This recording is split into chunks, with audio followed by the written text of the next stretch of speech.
everywhere, and all at once. Okay. Welcome, ladies and gentlemen. We're back with Dragon Ball. As you can see from the background, it's last time on Dragon Ball, Goku put his foot up the red ribbon. Power wash the red ribbon arm. Ending it with kicking the shit out of a black man. I just like the fact that I had to bring that up. Goku got thrown through a wall, nigga. Yeah, that's what I wanted to bring up. Never mind him beating the Red Ribbon Army. Let's talk about the number of not L's, but holy shit, Goku, you got abused and you ate all of that. Yeah, there's a whole lot of child abuse going on. People trying to kill this kid. All for one Dragon Ball. Why Goku? Just one. Why Goku let Gohan do that at age 5? Because that's all that nigga knew. It builds character. Come on, Chi-Chi. Let him get punched in the face. Let him learn it. You want to talk about some character building? How about seeing Goku run through the snow with the power pole in that North Face jacket? Man. Let me ask y'all this. Who do you think, like, if you think, like, can you, now let's say for this, let's go with the logic that Goku and them, Goku and Piccolo, they face Raditz, and somehow Goku avoided the killing blow for some dumb reason. I'm not even going to throw the scenario out there. They kill Raditz, right? And they got to train for the Saiyans, right? Do you think Goku would have put Gohan through the school of hard knocks like Piccolo, or it would have been different? I hate to be that person. It doesn't matter. The Saiyans is fucking them up the second they get. No, I'm just saying. No, I'm just talking about in terms of training Gohan. In terms of the 1 year, like the 1 year preparation, I can answer that. First of all, like D said, they're getting washed because there would have been no Kaioken, no Spirit Bomb. Gohan's training would have been very different. Not to mention he would have had to go through the whole mess of arguing with Chi-Chi to get the son trained. It would have been way worse. Piccolo. Look, everybody likes it really would have boiled down to Goku and Piccolo all over again. Putting the team on their back, basically. Yeah, and they still would have got washed. Maybe Krillin there, maybe sitting in the back like. I actually feel like Krillin would have been. I think Krillin would have got killed again. I feel like he never would have stepped up if Goku. Krillin had to step up if he had to step up. So that's the reason why. If Goku was there, Krillin's going to get lax. Oh, you know who else is going to get lax? Yamcha. Yamcha's going to get super lax. No, I just had to bring it up, but we're here to talk about the. I dub it the 22nd World Tournament Saga, basically, because it really is two sagas that's in that. It's the Fortune Teller Baba Saga, which kind of ends. It's like basically a epilogue to the whole Red Ribbon Army Saga, because really this is basically Goku getting knowing where the last Dragon Ball is in order to get Upa's dad wished back to life, basically.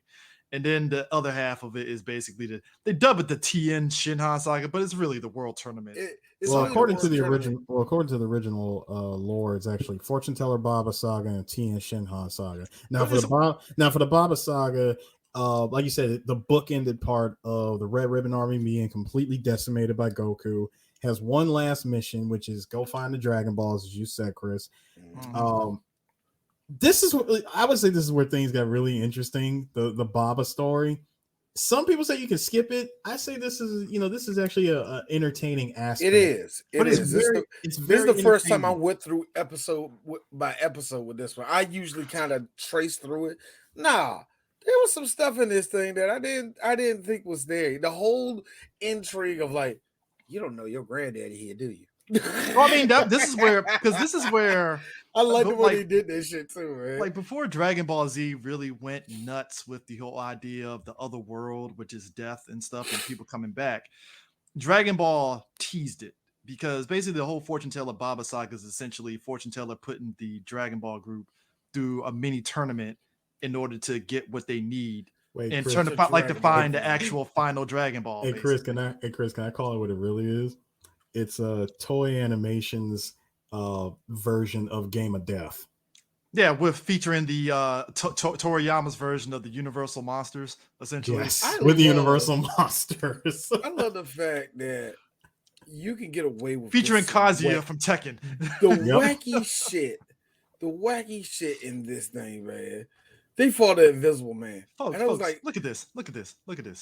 Devil Man, Frankenstein, not Frankenstein, the Mummy, Dracula Man, Invisible Man who is invisible, who's actually legit invisible. Yeah. First of all, and Gohan. That shot right there of they call him Fangs in the English dub. Fangs. My man is a Muay Thai Adon on crack. He's a Muay Thai vampire. No, the shit that got me is when Adon he came out crack. like, hey, Chris, take that picture. The thing that get me was when my man came out. He came out, wow, he's not doing that. I died. They had the traditional Muay Thai music playing. I mean, just like, and again, like I said, what we don't see is the Invisible Man, who is a legit Invisible Man. Which, let me just tell you, folks, they have to do all this in order to find the location of the last Dragon Ball, right? The circumstances of these fights is basically down to Goku picking up the last of the two fights, the last three fights, you should say, because like Krillin gets taken out by fucking Dracula Man by virtue of him biting Krillin on the head and sucking his blood, which is fucking hilarious. Which I'm like, I expected that to happen. Just of course. Open skin. Krillin fucked that up. Upa and fucking Puar. D had the funniest video where I forgot Upa did that shit. So I watched. I was like, damn, he really did blow garlic breath in his face. Like, yep, he blew garlic breath in his face. I laughed because I was like, oh, he T-posed my nigga, but he was trying to do garlic. What he did? I saw that. He T-posed He saw the cross. My man saw the cross and lost. I loved it because he saw, oh, Jesus. Yes. Jesus Christ. Jesus. Oh, God. Oh, my God. Look, you know what's funny? My mom was the first person to realize this. And I agree with her because I kind of hated how in vampire lore, to its credit, movies are finally starting to get back to that. I hated how vampire lore, starting with Blade, got away from the cross being like one of the weaknesses because it was just like, so it's just silver now. There's nothing else. It's like I felt the cross was like a safe haven a little bit. No. See, like it'd been more interesting. It'd been more hilarious, Chris. Instead of a cross, what if Puar turned into a mirror? Why? That won't hurt him. Yeah, it does. It's just he's just invisible. That doesn't hurt him. It might not hurt, but here's the thing. Or what's it's like a cross inside of a mirror, so he's seen it multiple times. The infinite mirrors, the infinite crosses. Anyway, the whole cross thing is a whole thing. We're supposed to be like, you're not alive, so therefore you're unalive. You're not of God. So the thing that is of God is Jesus. So I hate to be that person. Gay. Come on, man. I'm sorry. I know homeboy sparkling the light is dumb. Trust me. I let it go, but it's dumb. Well, I like the holy aspect of it though. That's me. I hate the holy aspect of it because look at this. So you mean to tell me? But here's the thing though. That also goes into the whole thing of him not being alive, the whole underworld thing. He's that Dracula is actually not a human, but he's a demon type shit. So you like demon Dracula, which I gotta say, you like OP Dracula. I like I'm the Castlevania Dracula. Give me some holy water and a cross and some whips. So you like rapist Dracula. I mean, it's like you either get that. No, here's the D. He charms them. He charms them with his Dracula wit. or Vlad the Impaler from Bram Stoker's Dracula, which was kind of holy to a degree. No, Vlad the Impaler was a motherfucker that needed to die several times over. Historically, Christ. Anyway. So, but it's just like I guess you pause real quick. White people, y'all got problems. Anyway, but no, I would say I am a fan of the demon Dracula. Like, give me a cross and some whips and wooden stakes and shit. Bleh. You like that Dracula? I just want to mention the whole fight with the Invisible Man had something that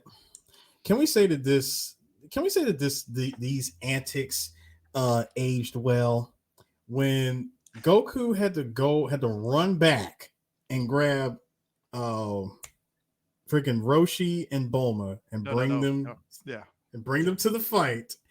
Krillin, I love Krillin's mastermind, bro. Like Krillin's mastermind thinking is, all right, Master Roshi, I want you to stand here. Bulma, you stand here. Just turn around and stand here. And I'm sitting here going, what the hell is he gonna have him do? Like, what is he doing? Because I haven't seen this. I have not seen this in a long ass time, so I completely forgot why he brought them there in the first place. My children in the room when this happens. By the way, my man said, "Now, show him the boobs, Bulma. Yo, yank down the tube top." I like it because I slowed it down because you saw her breast like yank all the way down. You saw the full bounce of still underage Bulma being revealed. Thank you, Eris. Now you made it creepy. No, it's the truth. Backstage, underage. Wait a minute. How you Chris, doing? Chris. Don't give people a real reason to hate New Edition, or at least Michael Bivens. Michael Bivens. Hey, shockingly, Michael Bivens has an of-age wife.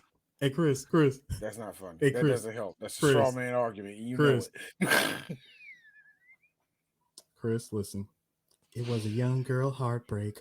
Anyway, New Edition podcast coming soon. No, it's not. It's not. But no, he does that. Remember Will Smith was driving with a 12-year-old runaway? For the love of God, D, we are not going to talk about any of that. Listen, tube top gets pulled down, and Master Roshi giving the mother of all nosebleeds. Boom, blood splash. Reveals the Invisible Man and proceeds to get the brakes beaten off him. Yeah. So the first two fights, and I said to myself, Roshi, every time you see boobs, like, is it every single time? I mean, there's no difference because there's a difference between seeing them on paper, seeing on the seeing them in the dirty magazines and the occasional exercise videos that come on TV. Seeing it in person. Eris, I hate to be this person too. Actually, no. Good question. So Roshi don't fuck with hookers then? No, he does not. Wow, he does not. Roshi has a level of standard. I'm being honest with you now. This is D not trying to be funny. I would think if anybody in the Dragon Ball world, Roshi would have an appreciation for sex workers. I think of anybody in the Dragon Ball world. D, let me explain. D, let me just throw a little monkey wrench in there real quick. When you are an old man with a small ass island to yourself, where are you going to find a hooker? Look, Eris, check this out, Eris. I know he can listen. I know he can travel on that turtle. I know turtle can get him there. No. Eris, it's either me talking about him getting a hooker or us going to dark right of a hentai and talking about why Launch has never left that island. Oh, yes, he did. So we can go either way. Which one do you want to go, Eris? No, I'm trying to be PG. No. I'll go the other route. Of all listen, he never was too clear on instructions when he sent 2 children to bring him a woman back to his house. Wait. Are you trying to defend Mr. Roshi when the feds come? Look, he told the children. No, I'm talking about you tell your 2 pupils, these 2 right here, Goku and Krillin, get a girl and bring her to my house. Goku's dumbass brings a whole mermaid. Which is funny. There's 2 jokes out of this. Go ahead, Chris. That's the equivalent of Sanford saying, pick a top tier. Yeah. Pick a top tier. Yes, exactly. 2. D, you're mentioning the old man bleeding for Roshi. The real life equivalent of that would be, you know how pervy old heads are when they see a chick with a fucking BBL come through and they lose their mind and shit. That's Roshi right there. Yeah, that shit. Yeah. Hey, Rob, what's up? You seen ass. What's the diff, guy? You cheated on your wife to see ass. So what does she have? Exactly. In fact, look, hold on. You have a whole secret family across town on account of ass. Hey, Rob. If you really want me to be real with you, that girl with that BBL, her ass in diameter and size is the exact same size as your wife's ass. I don't want to hear about she fat. It's the same size, Rob. The difference is your wife got the old school way, eating soul food. All right. Soul food. Look, eating soul food. Having all that sugar diabetes in the family. That's how she got that dump. D, it's called the sugar. We don't say sugar diabetes. We call it the sugar. What southern part of All three of us. Eris is further. Eris is further southern than us because you're Florida folks and stuff. So Eris like guys. I talk like actually no. My buddy DK would say this. No, I'm not southern. Like yes, I am southern, but I'm not Florida. I'm from Dade County. Leave me alone. Sorry, dude. We're from Dade County. We're not from Florida. Eris can't do it on cue, but I swear to God, there was one day Eris could do T-Pain on He cue. pulled the T-Pain. I was dying laughing. On cue. I don't know. Hey, well, check this out. Hey, Eris, in your T-Pain voice, describe Goku trying to fight the mummy nigga. You know you can. Man, look, let me tell you how this money. You know you can. You know you can. No, see, now you make it. First of all, hold on. First of all, see, I can't just do it on command like that.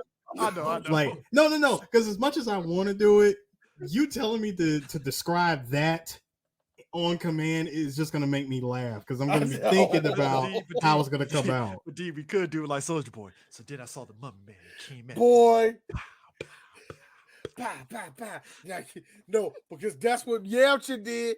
Yamcha, so I love that show. So it's Yamcha and the mummy. The mummy come out. Yamcha came in hot like, yo, I came off beating the fucking damn, Invisible Man. I'm about to do this shit. Boy, I'm about to long stroke the shit out of Bowman tonight. It's about to be on tonight. Wolf fake fist. This dude D1 this nigga real quick. Oh, he ate that shit like a dude. It's like a fucking. It's like when I love Kofi. It's like when Kofi kicked Brock and Brock ate it. Like, what was that, Kofi? What I liked about all that, I like how it all ended with a Mortal Kombat sweep and him crushing his sternum. I loved it. No blood coming out of Yamcha. Just shit. Boy, I need a Bacchiotomy. Yamcha got waxed. So we're down to Goku at this point, and Goku is taking all sorts of hits from a man, and eventually Goku comes in hot with one punch and takes his ass out. Now, guys, help me on this. What technique was Goku doing? Was this the famous rope-a-dope, or was this like absorbing his energy? What was going on? It was rope-a-dope. It was just, I need one good punch to take him out. Now, Double Man, on the other hand. So you mean D when he plays Mega Man? I'm just going to take the damage. It don't matter. I'm just going to keep on running. It's like every speed runner when it's like, yeah, I'm just going to shoot. Gonna take the damage and get that invisibility and just keep going. As long as I get the time. Well, this is the reason why I said that the Baba saga was definitely one of my favorite sagas of Dragon Ball so far, because you are witnessing Goku's progression. Yeah. Like, because what does Goku do to this day? Eat punches. Yeah, that hurt. Goku does that to this day. He took a lot of that. That's good writing. That's good writing. To be fair, because to be fair, he didn't do that against Vegeta because that was back and forth. He got that shit a lot with Frieza because he was trying to. He got all of it with Jiren, and he took it like a man with Jiren because Jiren should have killed him when he was trying to. Because you know when Goku always does that thing where he's light punching you back, and it's like he's studying you. But it's like I'm like Goku was eating. You ate a lot of Jiren punches. Jiren and Frieza to me got all of that. During the Goku study session, that's what you call the Goku study session, where he's just letting you hit him, lay him out. Wow, that's actually a thing that stuck with Goku. Wow, that's actually pretty good. Me though, it's like Double Man here. I was like, Devil Man. I mean, it's literally Kazuya in double form versus Goku. Look, unlike Super, where you can't blame it all, you can't blame this shit on Toriyama. Now I can. This is Dragon Ball. Yes, you can. Really, nigga, Devil Man. That was it. It was 4 a.m, wasn't it? It was 4 a.m. You were tired. Bird Studios was like, this is what their interpretation of Shonen Jump. It's Shonen Jump outside, man. Anime is weird because if you look during this era, because Dragon Ball was like the 80s and going into the 90s, right? Yes, this sir. This was deep in the 80s. Okay, so this is deep in the 80s. You think about this, right? This is Toriyama's version of a happy-go-lucky devil. Then you think back to Devil Man, which is an actual anime that was on some like creepy, like This is like borderline hentai shit. But the devil that he made in this one looks like every other anime devil to me. Yeah, but anime devil it's every cartoon devil in existence. But it's every anime Japanese devil. It's anime devil with a smile though. Yeah. Yeah, this one's different because he's like, I'm pretty sure Pat Robertson, we could have got that version of the devil in Superbook, but he's like, nah, we can't do that at all. Well, as long as we can call Goku Jesus. They'll edit out the little commie sign, put a cross. Hold up, the whole joke works for him because you can show the joke with ooh, and hold up, it works for him because they will make Krillin to be like an actual monk. His monk powers don't work, but the Christian guy with the cross. At the end, he gets to see his grandfather because Baba, who's not a witch. Pat Robinson could have made this work. He could have made. I gotta say this. It's with amazing. It's amazing. But I would say this. It's amazing how much of a fixture Baba is throughout all the Dragon Ball, even in the Super, because she's just there, like, hey guys, so we can get some people from the other world if you want. Just push them back and yada yada yada. And that you mentioned that there are 4 people in this picture that made it to Super. That's funny to me. Yamcha made it that far, but the only ones that like of course Goku was gonna make it all this shit. Nope. But you know what? I would love to see Gohan again. Did Gohan come back eventually, like in Z or in Z or something like that? That was a one-time deal. It was a one-time deal. This was one time, and he was only mentioned in Z. Now, if you listen, I just want to be sure, if you go down the rabbit hole of fan-made comics, Gohan's made appearances like 10 times over. That's the reason why I had to ask, because. All right, look, y'all. Look, we are OG Dragon Ball fans. We are OG anime fans. We are old takus, okay? So we were here at the birth of the internet when anime. We seen it all, okay? We seen it all when it comes to anime on here. All of you niggas that made fan comics in the 2000s, you have ruined my brain of knowing what is canon and what ain't canon. Thank you very much. There are fan comics where, number one, somehow Nappa went Super Saiyan. There's another fan comic where fucking what's his face? Whose brother went Super Saiyan? The Super Saiyan 10, the Super Saiyan 10 one, where I think it was like Turles' brother or some shit like that. Nothing will ever beat the greatest fanfic ever, and all of us will have this burned in our memory from high school. Dragon Ball AF, white hair Super Saiyan. Yes, I want to point out something here. Famous. It's so famous my kids talk about that. Guys, how is my it that kids know about that shit? Now, how is it that since then, to Toriyama and them's credit, whenever we get new forms, they feel way more inventive than the fan-made ones, because when we got the Super Saiyan 10, it's just derivatives of even longer hair. And I'm like, but this isn't like... It's like all these unnecessary... abs that just don't practically work for like the human Super body. Saiyan God looks dope as a concept. Ultra Instinct looks dope. What they did was make his eyes glow and they made his eyes glow. That's all they really did. Yeah, Gohan's thing from the new Super movie looks pretty good. It's bordering on the fan made shit with the hair, but it's not ridiculous. Look. I'll take it. Yeah. If you don't look, I'll be that person. I'm sorry. As much as I'm happy for him, Piccolo looks fan made. Yeah. Piccolo's glow, that is a fan. That looks so. But it looks a lot better than what other fans have tried to do with them. So it's like. Didn't they make? Well, I saw one person made him purple, which was like fine. So here's my thing. My problem. Why would he turn purple? My problem with Orange Piccolo is you guys took the concept of Lord Slug. Yep.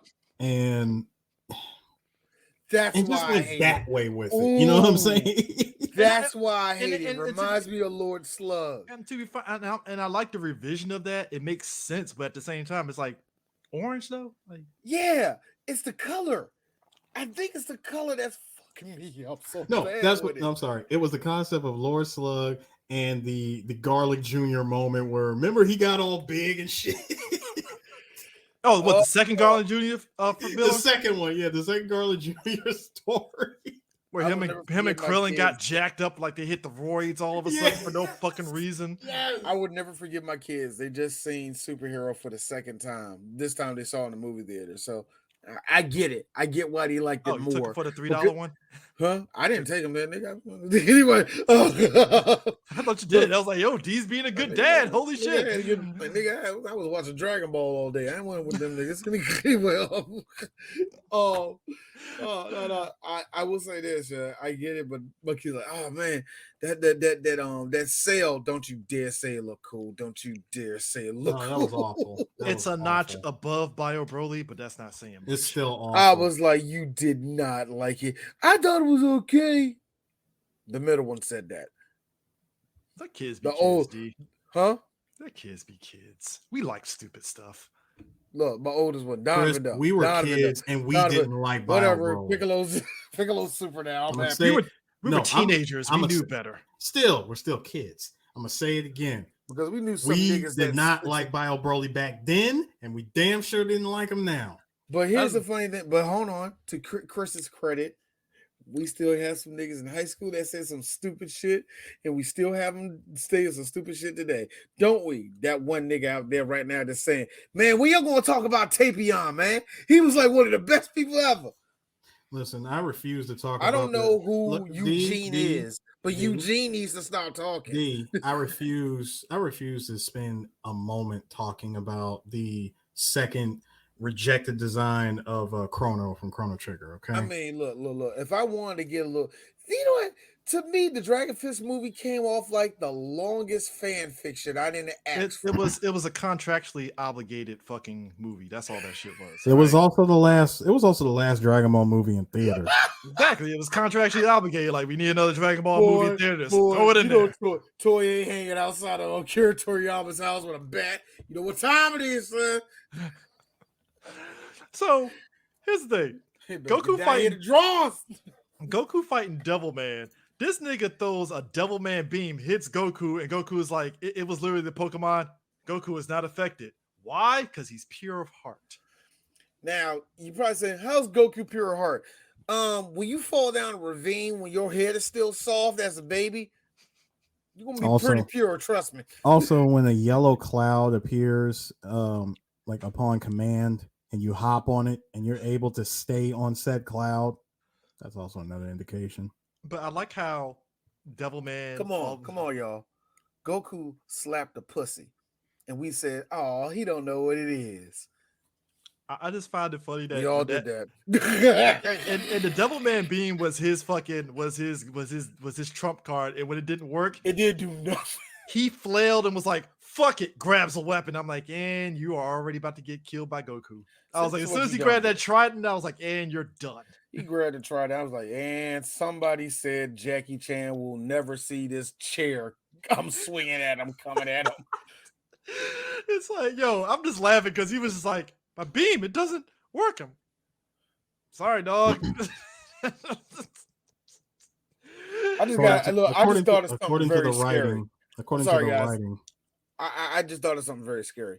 I thought of Jackie Chan with a bike chain. Oh God, I just thought about that. That's fucking scary.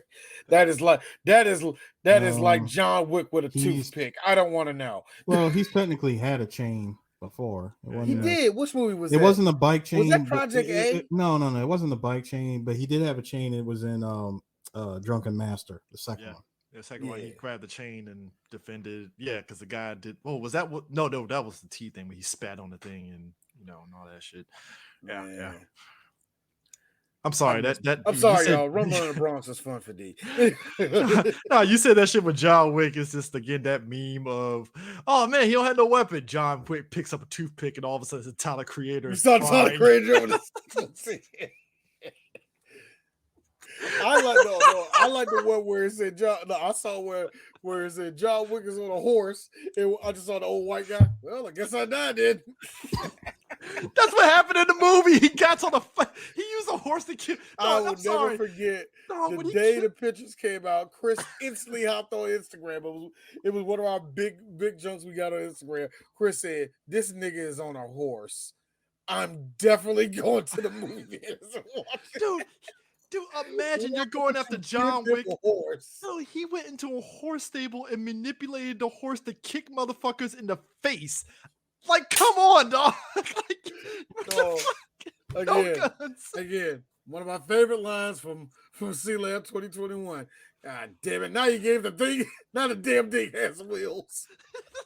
That's why I'm looking at John. Dude, this is why I'm looking at John Wick, the trailer for John Wick 4, and I'm like, all you, including you, Donnie Yen, you're dead. Donnie Yen, it's gonna take a minute for you to die, but you're dead.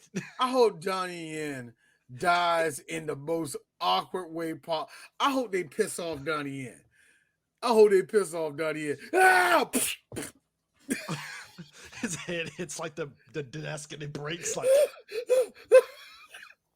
look, you interview with Donnie Yen. Actually, I was all for this because if you're going to, no, let's go into the tape. Nah, but still more. I was for this. Hey, still more dignified than my death in Blade 2. No, that's what he said. Right? Oh, man, it was better than Blade 2. He gets up and walks out. He doesn't even talk to you no more.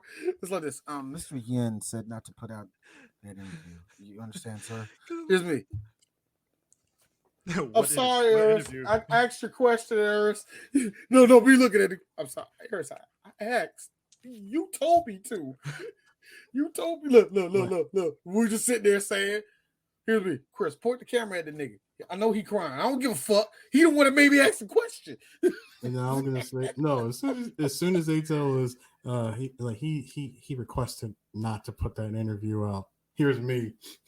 I'm gonna. I'm gonna. You a bitch. What's he gonna do? He can't speak English. D, you was just about to have an interview. Like he speaks pretty good English. Didn't you not see the last Triple X movie? He said something in English that made him leave. It's like, did you not see the last Triple X movie? Yeah, you're right. You got me. Oh, no. Actually, that's what I was saying. We leave. Why you leaving? You did that Vin Diesel movie, nigga. Why you leaving? The check cleared, didn't it?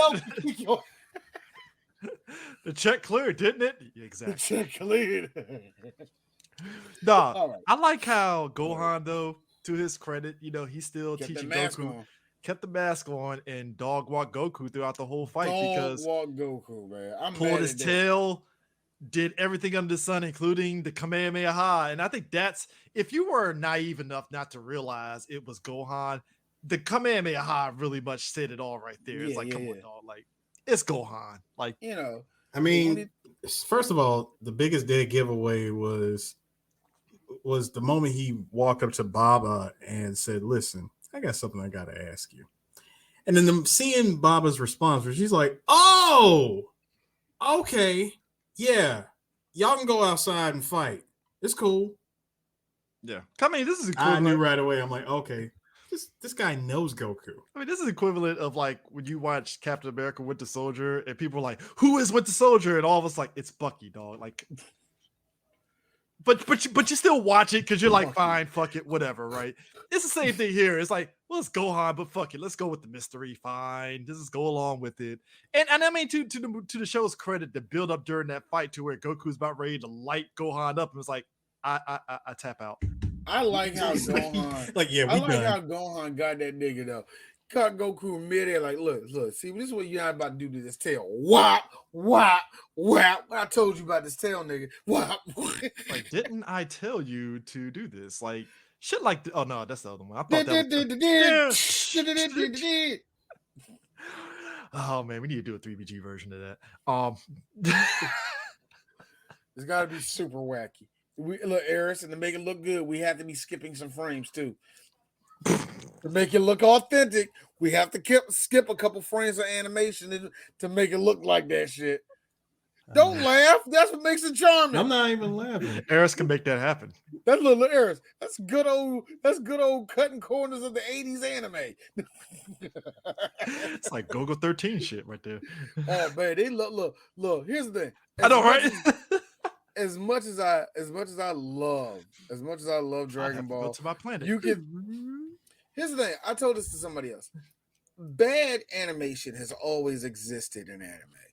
It has always existed. It's just so funny when you see a good anime just go off. Just all of a sudden, it's like, okay, so was there a strike that week? Like it's always funny. Even the good anime, somebody's going to look off gonna look off model as hell. Yeah, I love that shit. Sue said it best when we did the Broly movie review. And that second half, I remember when he told us, I was like, it can't be that bad. Me and D in the theater. I told y'all. I said, listen, y'all gonna love this movie right up until a certain point. I didn't hate it, but it is a very 180 jarring. It's like, whoa, shit. Look, I'm gonna say, y'all lucky this shit had all of us dying. The second Vegeta went like that, everybody couldn't stop laughing. No, here's the thing. They're lucky that the animation switched over to good luck, Frieza. Bam! I'm like, you're lucky it ended off on a comedy moment, because otherwise that 180 animation jarring would have been like, whoa. No, it got worse, remember? First of all, when they got back to Earth for that hot second, I was like, Goku, where your shoulders at, my dude? Hey, Goku, why you putting like second, look, what? Like, God, hold on, second, what happened to everybody's muscle definition? Where'd all that go? Like I said, everybody went on strike that weekend. What happened? And then when it got back, all of a sudden, oh shit, that's what the animation is. We're back finally. God damn. Like, yeah, the fat thing. Cow art animation. You're muted, D. You're muted, D. You're muted.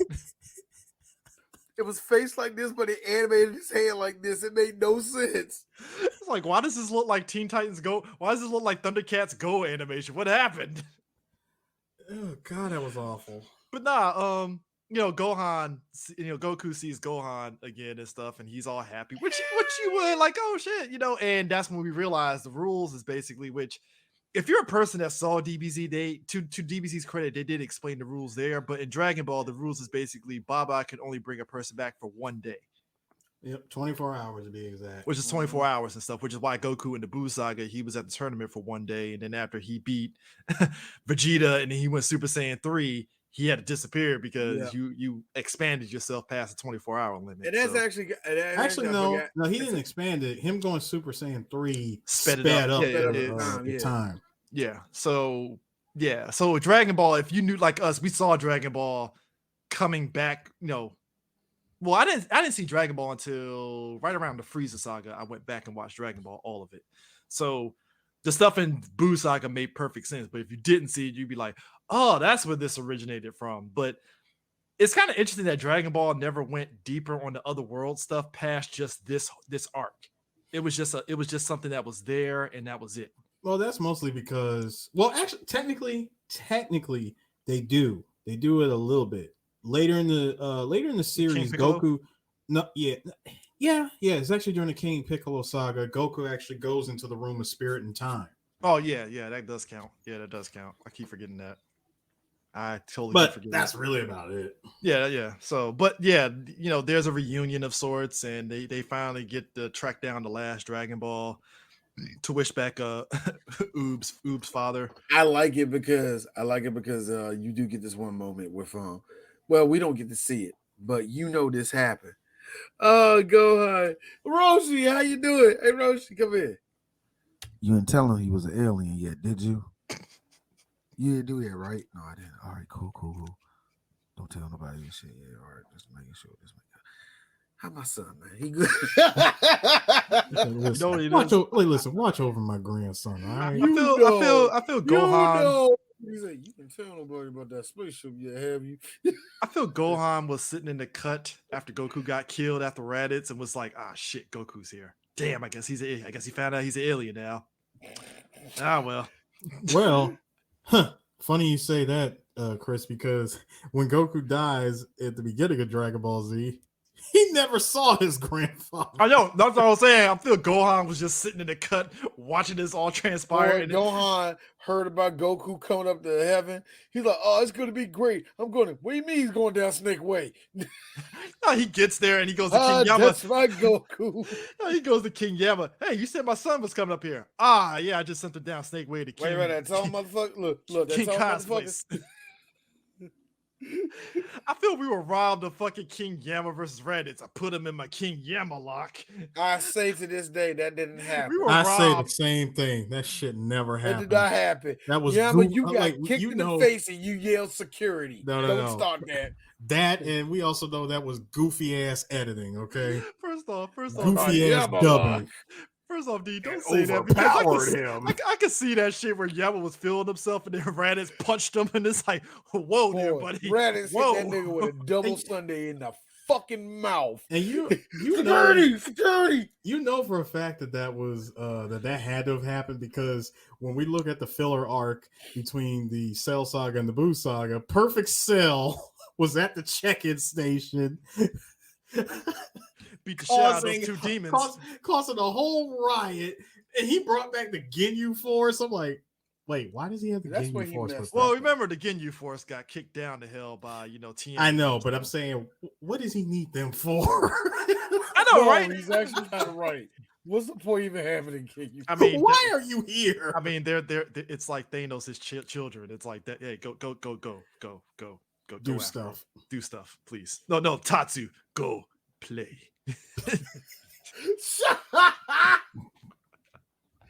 Go to hell for this shit, Chris. Go to hell. Pull out the knife. Never lower your eyes to your enemy. Fucking what's his face? That's fucking Ginyu bowing to sit Perfect Cell when he punched him in the face. Straight uppercut. Actually, can you imagine Cell really trying to get the Ginyu Force to get on his side? Like, come on, man, we can do this. Actually, you know what? I have Ginyu, even though it's not canon because Ginyu is in the Frieza movie and in DBZ before he. Well, I thought he got killed. Actually, no, he was still the frog. In the are you talking about the movie Resurrection? Oh, you talking about Resurrection? Yeah, he got killed in that one. Yeah, he got officially killed in that one. Yeah, he did. Yeah, but I just imagine like he's like, I'm gonna take that nigga's body as soon as he gets caught slipping. Hold him down, guys. Ah. Which would have been great. Dude, Cell being an asshole. It's a nice little body here. I gotta figure out how to use it. But again, I only said that because it just makes me feel that y'all do know this story is gonna jump in 2.5 years, right? Mm-hmm. Like, no, I'm not even trying to be funny or act like I don't like it. Trust me. Z is a fucking cum shot that it goes 0 to 100. But it goes 0 to 100. But it goes 0 to 100. So I have to bring it up. Hey, y'all, Gohan said, don't tell him about that damn spaceship. Don't tell him that he can fly. Don't tell him that shit. I just talked to this one dude. His name is King Kai. He know everything. Is he from a whole other planet? I don't know, vegetables, some shit. Look, the point is... Nah, actually, Goku still never learned to fly at this point. No, he did not. I forgot that wasn't a thing because in the next saga, which is the Tienshinhan saga, floating in the air, literally walking in air is like. Mm-hmm. I mean, Dragon Ball was simple at one point. It was very, very simple. In fact, one of the things I always liked about definition of crawl before you run, nigga. Like one of the things I really genuinely loved about this arc like itself is just the adventure, which is what makes Dragon Ball so good. Like it's literally an adventure story. Well, I think it's also interesting too is that while Goku is training, he comes upon who we eventually see as his opponent in the World Tournament. These two jokers, Tien and Chaozu. Before that, Chris, remember after that whole thing was done, remember you gotta love Goku's smart thinking. After they used the Dragon Balls, my man decided to pull a Dwight Howard, leap in the air, catch the Dragon Ball, which caught the 4-star ball as it turned into a stone. Yeah, you find out that like the Dragon Balls, I think, it's like a year before you. Yeah, it's a year. So it takes a year before they come back to being Dragon Balls again. Which nowadays, the Dragon Balls, since they're more powerful now, they can get infinite wishes and stuff when you find them. So that's no, it's only 3. Well, they get 3 wishes and stuff. It's still the year. You They said have to wait, Yeah, right? it's still a year. It's still a year. I think. Oh, why I said like, infinite but wishes. this is what happens. See, this is what happens when you get it from the motherland. Yeah. That's the difference. Well, they made it from. Remember, they made it from scratch. But no. But where I was going with this was after he gets the Dragon Balls, Master Roshi tells him, "Well, it's time for us to go ahead and get started on this next training for the World Martial Arts Tournament." Goku And go in the world. come train. to find out, because there's so many entrants that they only hold the tournament every 3 years. So so Goku thinking that he's going to train with Master Roshi tells him, nah, dude, you far exceeded my training. It's time for you to go learn some training on your own. Learn training in the through the training of life. Mm-hmm. You know what I'm saying? Go out there, get some life experience. Basically, touch grass, my nigga. I need you to go out and touch grass. I mean, and basically, like, he defeats the Sky Dragon, which that was actually a fun little fight. And then when he meets Tien and Chaozu, these motherfuckers are scamming folks, talking about, oh yeah, we can defeat this demon for you guys. And Goku figures it out and stuff and foils them. the crane School, which this is perfect because their master is basically like Roshi minus the perviness and shit. But they're both fucking old, cranky old dudes that are just beefing with each other. They have history. Basically, I'm glad Dragon Ball didn't keep this up. This is a trope that I'm very, very sick of. You know what I mean? I'm glad there's not another trope in Dragon Ball history where there's like, two brothers and one's like fat and one's skinny and one's loud and one's more relaxed. Both want total destruction of the other, but they are both constantly scheming on each other. We will never see nothing like this ever again in Dragon Ball history. I realized something else that it was too when you look at both Roshi and the crane, like the crane hermit. It's literally Scrooge McDuck and Glumgold. It is. That's all it is. That is the funniest fucking rivalry ever between those motherfuckers. Like, it's basically fucking. It's like, I can't say Trump. Fuck you, Eris. What? Wow. It is. He ain't No. It's hitting me now. Eris is absolutely right. All Dragon Ball is laying down foundation that they've been doing since day one. Everything. What Goku's so stupid? Have you not read this book? Have you not seen what upside his head? Like everything, to the way they act, to the little itty bitty tropes that they still do in the show. Wow! I swear. No. Holy crap! Also, I love this show. Also, I love it. This is where it started. I love that crap. Also, so you can't bring up Glumgold. I swear, for the longest time, I just felt I was like, Glumgold is he just screws McDuck before Rick Moss beard. That's all he is. Yeah. Glumgold. Look, I got to be honest with you. With a Scottish beard. That's a racist motherfucker. I don't care what anybody says. Like Sean Connery in Glumgold is racist. Like extremely racist. Like think of every stereotype you can think of. He takes you. If you're an Asian girl, don't talk to him. Woo, like he's that type of racist. Like Jesus, that's why I like that DuckTales. Don't go with me, man. That's why I was like, now he reminded me. I watched the DuckTales. Go fund the IRA, dude. The fucking DuckTales. Scottish. I know that doesn't make sense, but he helped. Look. I watched the DuckTales remake. I was grinning ear to ear when I saw Glumgold, and I was like, shit, I forgot they were rivals. Damn. It's like who's is that true? Yeah, he is Welsh. He's Welsh. Yeah, he's Welsh. Oh, so let me get this straight. So there's a Scottish duck and a Welsh duck. I've been learning shit today. I can't believe I'm learning something. Look what Dragon Balls did. It has made me learn about. It's like both of them are just like on some who's the richest. I'm like, both of y'all can fucking dive in. It's got a stack of Gravier model mags. Who has it? Is he talking about the Crane Hermit? He's talking about Crane Hermit. Or is he talking about Roshi? Dude, you know for a fact that the Crane Hermit is like the polar opposite of Roshi. Oh, actually, no, Lucas. You see this shit? You see this shit? No, so you see this shit? Okay, that's funny. He might be right, maybe. So that really goes into my racist thing. He helped fund apartheid. You know he did. Sarah, he was the one stopping Serafina. I don't like this. Nelson Mandela. We hold on. Now all of a sudden I'm waiting for Disney to give us like a duck Nelson Mandela and shit, just so we can see Glom Gold like making fun of him in prison or some shit. You know they're gonna make him a dog, right? Oh, they would make him a Are dog. you sure about this? Because here's the thing. I don't know well enough about the IRA, about how all of their politics go. Liam I gotta Neeson be honest told me with otherwise. you. And I hate to be that person, but the white people versus white people war of the 70s and 80s of Ireland, I have no idea. I know it's like, we're Protestant, you're Catholic. Ah, why are y'all fighting? Here's the thing. Before we get back to Dragon Ball, racism in America was weird because it's like white folks hated black folks, they hated Asian folks, they hated Hispanic folks, right? So we knew where we stood at, right? We stood. You know where we stood. But if you like, you know, when I watch stuff like that Russell Crowe movie where he was a boxer in Prohibition, he was Irish and stuff.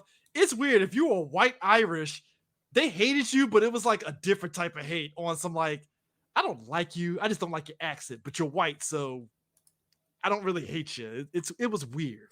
They were no, the Irish really. The crap they went through, they was the release valve. When there was no black people in the room. What's your last name? Mackenzie? Him! It's like School Ties. It's like School Ties when he was Jewish and he's at this New England school. And me, us as a black person, you're like, but he's white. He's Jewish. I guess, man. I and guess. Thank you for the imagery now. Get him in there. Get him. Racism is weird. Mandela, throw Mandela. Let's say, here's Mandela. I'm about to write a fire ass poem. But I like how, but it's just going to invigorate everybody. But it's funny to me because I think this was the arc that I put two and two together, that Mercenary Tao is the Crane Hermit's brother and he's related. Here's the funny thing. I learned this arc in two different ways. I learned this arc through the movie. There was a movie out during the same time, which does the same plot, but it changes up different things. Now, I can't tell you how it changed up everything, but for whatever reason, it added in the very end. It kind of like mixed in when he fought Tao the first time and when he came back the second time as a robot. It's really weird how they kind of mix both. They blew their load because the robot was like in the third tournament, and that was a surprise because it was like, oh shit, Mercenary Tao's alive. You blew that load in the movie that came out a year prior, so whatever. But like I picked up on it though. And by the way, that's when I knew that Funimation was the right people to give this to, because I saw the movie and it kept the original sound and all that. I actually saw the dub compared to the sub version. I was like, yo, they're doing everything right.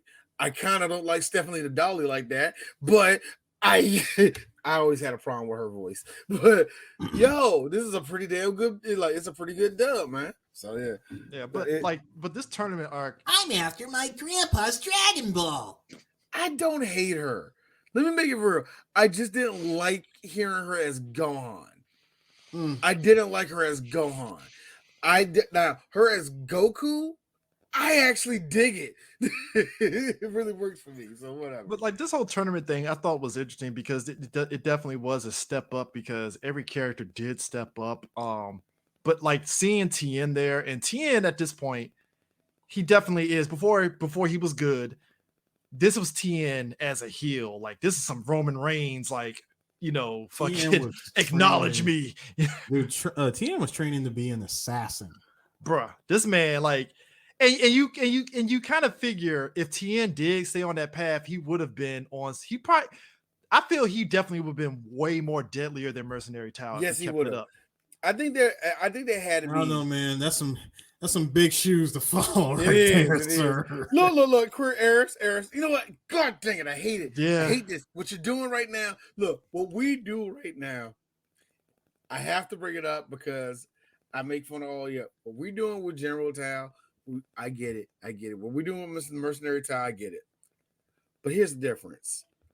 Unlike Show Nuff, this nigga actually did something, in D's opinion. So I'm just look, that's the older, because real talk. Goku fucked out. He fucked him up. Did you see how that ending went for him? That right there is better than everything. We love this guy. Yeah, he's a. I love that thing. If you can, guys, get the figure art. It's only $60. It's worth it. I mean, look. That just the This is probably the one figure art that came with the most pieces at that time. I mean, you have to. They give you. You can either go OG mercenary tile, or you get robotic mercenary tile. You can take the arms off. The kill you, man. The kill you. Like you can replace. Like you can actually replace the like the freaking support beam that he flies on, and actually replace it with the ground to put him in the tournament that happens years later. Mm-hmm. He's got his blade arm as well as his blaster arm. It's dope. Man, I mean, we love this guy. I like mercenary tile is the most deadliest, and yet put it this way, he's like the dude that had makeup on his face on 3 Ninjas, but he actually connected a punch. That's kind of how he. Look, we know who Tao is. But here's the thing, like, guess what? Tao is super awesome, man. But here's the thing, like, showing up. Fuck up Yamcha, and that's the one thing I ain't get to see. But they were showing up. See him put hands on Yamcha. I feel show enough. It was like. We didn't see enough of him fighting except for the bums in the movie theater to really get an assessment. Exactly. Because the one dude that did get over him was the one dude that had a fucking blue belt in fucking karate that kicked showing up down, and showing us like, what the fuck? And I'm like, if this guy didn't get caught slipping, he would have kicked the shit out of showing up in that movie theater. Probably.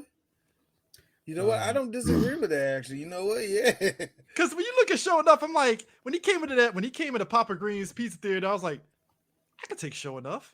It'll be on some Ric Flair shit. It'd be dirtiest player in the game. You get a nut shot, and then Here's the thing with Show Enough. Show Enough didn't have, like, of course, Show Enough didn't. To me, Show Enough. He had presence. He had presence. But at the end of the day, he was on the level of Adobo or Bobo off of Double Dragon to me. He really wasn't like. I'm sorry. That's the nigga that took you to Super Saiyan? A dude that started bullying people immediately when he went to black belt? That's the dude that made you go Super Saiyan? Well, he did waterboard his ass before he went Super Saiyan. He kind of did. Look, Shown Up did kind of force a lot of that onto himself. But also the promise of vanity pussy did kind of elevate it up a little bit, so Hey, Chris, you gotta do it. Hey, that's vanity pussy. It's 1985, back when that meant something. This is before she found God. Okay, I know that's fucked up to say. This is before she found God. This is before she found God, and soon later after that, she finally gave up cocaine. If I'm going to hell again, Satan, park me in the best place of hell. That's all I'm saying. Yeah, D. I want grass. My wife don't deserves forget. Grass in her front Like yard. D, don't forget. Like, here, don't forget to take this weapon with you. Gives him a whipping across. Have fun in hell, D. No, I'll never forget. That was by far the most disrespectful thing Tao ever did. The way he killed Upa's dad. Dude knocked him up in the air, took his old spear, and said, "Here, you forgot this." Oh, it was like old boy in Big Trouble in Little China. Nice weapon, Mr. Button. Say goodbye. I hate to be that person. Like, this is a very hate to be that person. It's good night. But goodbye, Mr. Burton. As much as it pisses off D, being a proud black man that he is, I know there was a Spartan that snapped the blade in half and flipped it in. He caught it and threw it directly at a black dude's head, like. All I gotta say is good fucking shot. Hey Chris, I'm gonna bring up something real quick. I hate it when we lose. I gotta bring up something.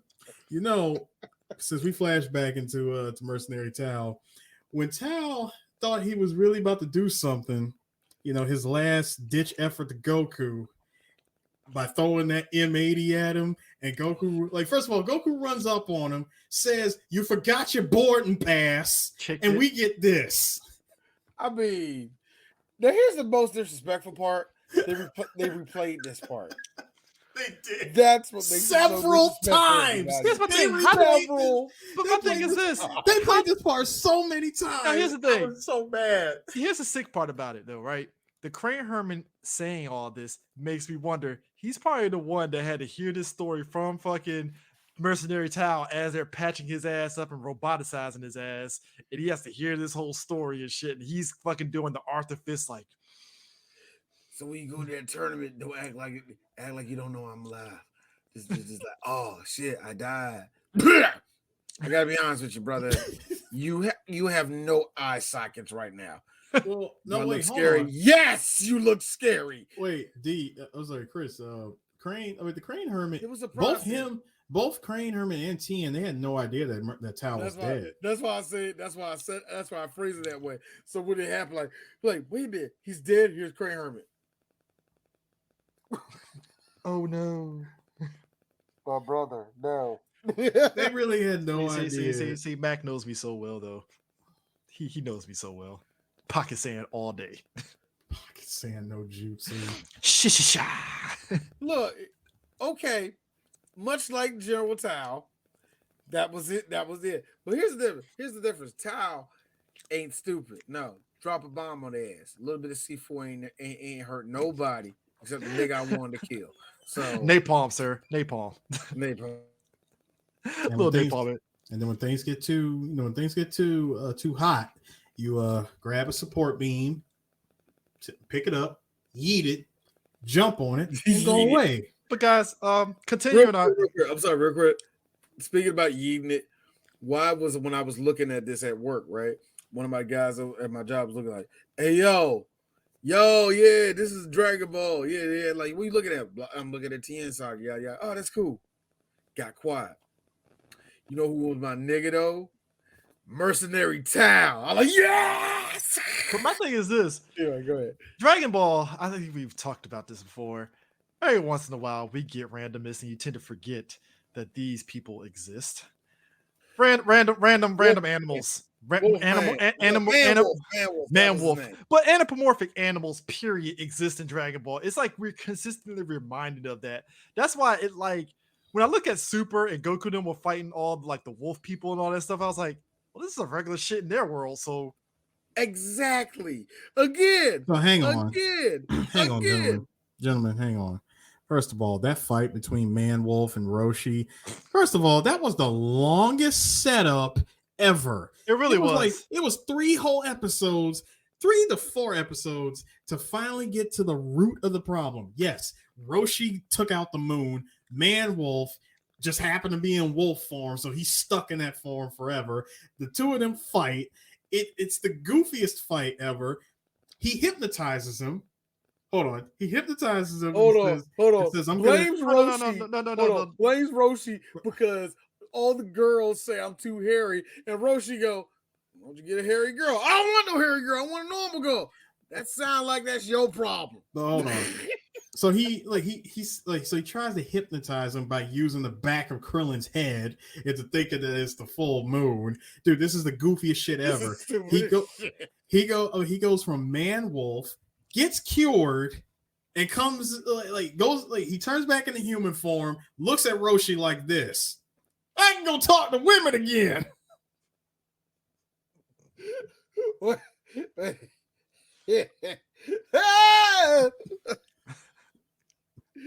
Roshi being the ain't shit nigga that he is, looking at Goku and Krillin going, yeah, I turned him back into a human, but I don't think he's gonna have any better luck talking to girl. Nah. He been a lost cause. I mean, but here's my thing, guys. Because I actually think he looked better as a wolf. So when did the moon get wished back? It never came back. Yeah, it never did. It never came back. Oh, when did it get wished back during Dragon Ball Z? I'm not talking when Piccolo destroyed because Piccolo destroyed the first moon, and he destroyed the ship that had the fake moon. And I'm like, when did it get wished back the first time, though? I'm gonna say that happened. Okay, I remember. No. I'm gonna say it. It happened off manga. Something like that. I remember seeing this on planetnamek.com. They said somebody would shut the fuck up, Chris. Somebody wish somebody wished it back, and it was sent to some little manga. To this day, I bet it never existed. I bet it first never off, existed. It was just a Dragon Ball fan in the late 90s with no connective tissue. much like my Bartles and James joke that had Eris dying. D, you're old. So what? You're old. F you. You're old too. PlanetNamic.com. The fuck out of here. PlanetNamic.com. There was Dragon Ball reference or something like that. Also, that was our wiki. To your credit, though, that was our wiki. I ain't gonna lie. That was our wiki with all the. I don't even want to talk about. Yeah, I don't want to talk. But but it's just funny that like the main players of this whole thing is Jackie Chun, Goku, Krillin, Tien, Chaozu. Let's talk about Chaozu for a minute. Yeah, this fucking nightmare fuel. Wait, hold on. Before you do, guys. All right. During the 23rd World Martial Arts Tournament, Goku mentions that Kami removed his tail during his training on the lookout so that the moon could be fixed. The moon is later seen in Dragon Ball Z, indicating that it indeed has been restored. By who again? Kami, I guess. Does not say. I'm guessing Kami. I really cannot say. Okay, I'm gonna say this to the one person out there who's over there muttering right now. Tien ain't like the way he used to be because Akira Toriyama forgot about it. Akira forgot in between a Z and Dragon Ball that the moon was gone. So when it did it came back, y'all. But anyways, Akira been forgetting shit. Chaozu. Okay, since '89. This speaks to like this is probably why I love Dragon Ball so much. We forget that a lot of these characters were forces to be reckoned with. I think more than capacity. Yeah, I feel more than anything, Chaozu was grand opening, grand closing because after this tournament, he really like the nigga got fucking taken out by Piccolo off screen in the third tournament. I died because all you see is Chaozu's body like. Yo, here's the thing that gets me, and we was talking about it offline, and I said, like it's kind of funny, when you see these niggas in the same saga, you was like, yeah, like Chaozu blew up and it didn't make a difference to Namek, and I'm Nappa, and I was like, and that was the point. It was trying to show how big of a gap it was, and that's why when we said earlier, oh, what if Goku stayed? It would have made a difference. Nappa was gonna fuck Goku up. Even if Tien had both arms, it was kind of interesting that don't worry, they were going to grow back soon. But that's what I'm saying. But the thing is that was interesting. And you would have saw both of their parachutes. But I find it. But here's the thing. I find it interesting though. I think what people don't talk about, they talk about Tien getting killed. But it was interesting how even Nappa was kind of sweating a little bit, like, "Oh shit, this motherfucker got some go to him." Like, fuck. Yeah. My man was running off of all heart. See, that's the one thing Tien got. If Tien doesn't have nothing else, he got heart. I think how everybody's been going with that working there with Ninja Turtles. The reason why they got the weapons. Well, I do that with Dragon Ball with the Tournament of Power. Why did Goku ask for Tien outside needing the extra man for the fight? I think personally, he needed Tien as that dude on there, like, nah, man, they ain't gonna do that, cuz nah. See, I'm the vet out here. He got some veteran experience. That's the reason why he got Tien on that squad. Yeah, he's the sixth man coming off the bench. And also Tien comes off like that one person. If push come to shove, y'all saw what he did with that tribe being the Cell. Yeah, he wasn't going to kill him, but that's a statement. That's a statement to showing how his character is. A one-armed tri-beam had fucking Nappa sweating like fuck. Exactly. Shit. Now, look, even in the Tournament of Power, he threw a couple beams and hit a couple of them like, yo, whoa, the weak one got something. The weak one. Get him out of here now. Get this nigga out now. They got Tien out quick, Mo. No. You get that 3-eyed freak out of here. No, but like there's a reason why everybody got knocked out at the tournament. It was when they saw what Roshi did. Get him out. So got 2 people out. Man out here as a menace. Got 2 people out. Put them in a fucking bottle. Nah, gotta go. Nah, man, that's 2 of our squad already. No. No, but like, yo, Chaozu was putting people out, was taking people out because Chaozu, that motherfucker was a little serial killer. He was a bitch. I'm gonna say he was a bitch. The fucking nightmare fuel face, just the blank face. The fact that this nigga, like I said, not only walked on air, but the fact that he just stopped people in their place. Man, like, yo, wasn't this other than Mercenary Tao? This was kind of our introduction to the concept of flying in Dragon Ball. Like that. Yeah. Actually, I think Tien was the first person that could actually do it, basically, right? Well, both Tien and Chaozu, they were both able to float. They could levitate. They practice levitation, but not full on flying. Which, not to jump ahead here, but that's how Goku lost to Tien, because he got hit by a fucking truck and couldn't float after getting hit, and that's how he lost. And it's like Tien was like, "Ah, shit, man, I'm so sorry." See, no, yeah. No, and let's think about. I really want to say that I really enjoyed Goku's MacGyver ass use of the Kamehameha. He uses it stay in the air.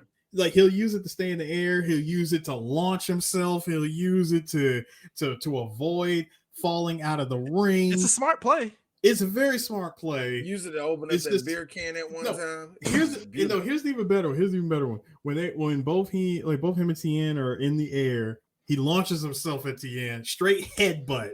You know, the classic bullet headbutt of Goku, right? They're both falling at the exact same speed. Goku uses the last bit of energy from a Kamehameha just to keep him that much in the air above Tien. As him and Tien are fighting in the air, and I'm like, right? Tien is done, right? He's done. He's falling, but they're both falling at the exact same speed. Mm-hmm. Goku fires a Kamehameha just to keep him that much higher above ground. Don't matter, because a truck, M Bison truck. The Shadow Law U-Haul truck shows up and knocks out. Anybody get the number of that Mitsubishi Mitsu to hit him? Nah, but what have you rolling is like in the preliminaries. To Yamcha's credit, we've seen the improvement over him over Dragon Ball. So in this second tournament, he's cocky, but him training under Roshi has kind of mellowed him out a little bit. Like, the cockiness is still there, but it's not as overt compared to the first tournament, where it's like, "Oh, I just got the Wolfang fist. That should be enough." Nah, he got humbled in that first tournament. So the second tournament, he's trained. He's got a little something. And I like how Tien was like, because again, we get a Bruce Lee boards don't hit back when he fights the dude. And Tien was like, "Yeah, the turtle is gonna win this one." And I like how old boy really did that. This nigga. Yeah. I like how the dude really was just like, when Tien was doing the whole this, and the dude was like, "All right, I counted that one. Let me throw 3 boards in the air." And I'm like, "That's not, what are you doing, my dude? Like, you just died." And I'm like, boards don't hit back. And all it took with all Yamcha did was After Effect image, bip, and he's out. It was dope. You know what? I gotta be honest with you. Show off. No. Gotta be honest with you. It's real nice to see an NFL team go to college teams and beat them up. It's real nice. Guys, it's really nice. But this has been a running theme with Dragon Ball. Look at the fucking Buu saga. That really was like the NFL. This is like the Dream Team, 92 Dream Team rolling up on the fucking rest of the world. Let me tell you something. This is the problem I have with Yamcha, period. Yamcha was always meant to job. He was just always meant to job. But he's not Brooklyn Brawler tier, though. No, he's Al Snow tier. Yeah. What does everybody want? No. Let's keep it respectable. No. When somebody says it, what is it? No, don't act like that's a great thing. Al Snow was. Everybody wants it. Don't do that. That's all he was. I mean, I was gonna say Norman Smiley. Everybody wants it. With Yamcha's version of that. Al Snow was the SAS of jobbers. See, I was gonna say Norman Smiley, but Norman Smiley is respectable though. Norman Smiley was a good jobber.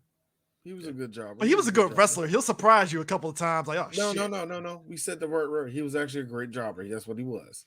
Let's call the nigga what he was. See, I say he's a great wrestler because pre-Kevin Nash coming in, when he actually had to wrestle and he was in the running for different belts, it's like, oh shit, Norman Smiley's great. Kevin Nash came in, it's like, so you're jobbing today, Norman. Oh yeah. It's you and Scott Hall. It is what it is, dog. But look, here's the thing. But not Tien. I mean, what kills me with Yamcha is that he's always set up to take the biggest L out of everybody. No, he's not. I love Alex Wright. I can't He know. might be Alex Wright. See, I don't know how great Alex Wright was in WCW. I can't Alex go that Wright far. was great. And then Did Alex Wright win with a belt in WCW? Yeah, TV belt, and he won. It was okay, so here's the thing, y'all. If you're going to compare Yamcha to somebody, it's got to be somebody that never won a belt. I hate to be that person. Yeah, Al Snow. Well, Al Snow won the hardcore belt. Al Snow won the hardcore. Hardcore belt don't count in my book. What? Not in my book. What? Everybody had a hardcore belt. Didn't Linda was... McMahon have a hardcore belt at one time? Don't put that on Linda McMahon. Republican Linda McMahon. What the fuck up, Chris? Anyway. I support Trump, but not really Linda McMahon. Come on. Like... No, why are you for defending her? Anyway. No, that's Hillary, not Linda. It's different white woman in a pantsuit, D. You can't compare the two. They all look the same, D. I get it. She wears a pantsuit, so all of a sudden Hillary. Hold on. This is my attack, and you're gonna like this one back, Chris. No, I know how to do it. Which one of you has hot sauce? Hillary Clinton. Oops. Hey, D. That's your one. That's your one. You're not getting nothing else from me. D. At least I know Hillary actually seasons her food. At least I know that. No, she don't. No, she don't. Look, Chris. Chris. Stop it, Chris. Bill. Chris. You don't. No. Chris, you know for a damn fact. You know for a damn fact, Chris, that is a 50-50. No, a 50-50 is better than no. Chris. I call bullshit. 50-50 is better than zero. She was with Bill. This is what happened. Here you go, Hillary. Bill, what I tell you about making my plate? I don't eat the things you eat. You know that. I don't eat chitlings. I don't know what any of this is. That's mashed potatoes. I know what it is, Bill. No, William. I know what it is, and I didn't ask for this. You say William. America didn't ask for this. What's bringing America in this bitch? anyway. But no, the preliminaries was great though. But like I said, the main players is Krillin, Master Roshi, Chaozu Tien, Yamcha. Who else? Bruno Mars. Yeah, Bruno Mars. Who else fought? Somebody else fought. I'm really actually blanking on the. Nam popped up, didn't he? Nam didn't make it though. Nam didn't make it in there. I don't think he fought. No, Nam popped up, but he got murked out like Mekhi Phife by Tienshinhan.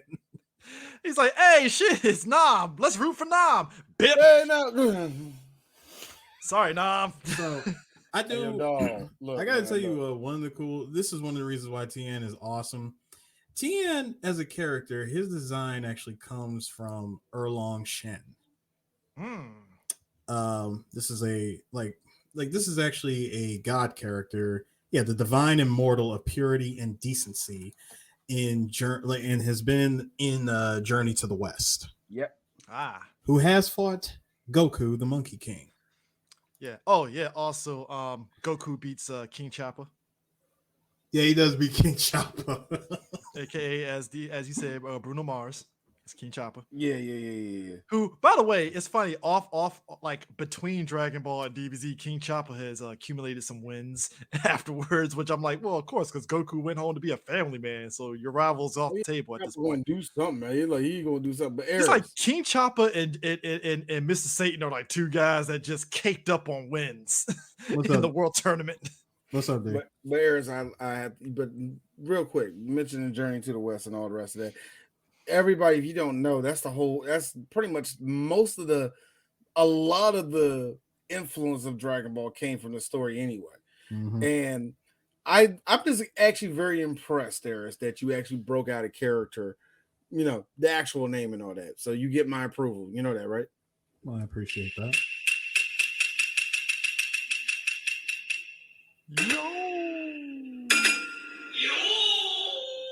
I'm good. I just want to do that. I'm good. Title card. No need for 3BG. Secondary podcast. Hold on. Secondary subtitle, D. No need for a podcast. You know what I used to love?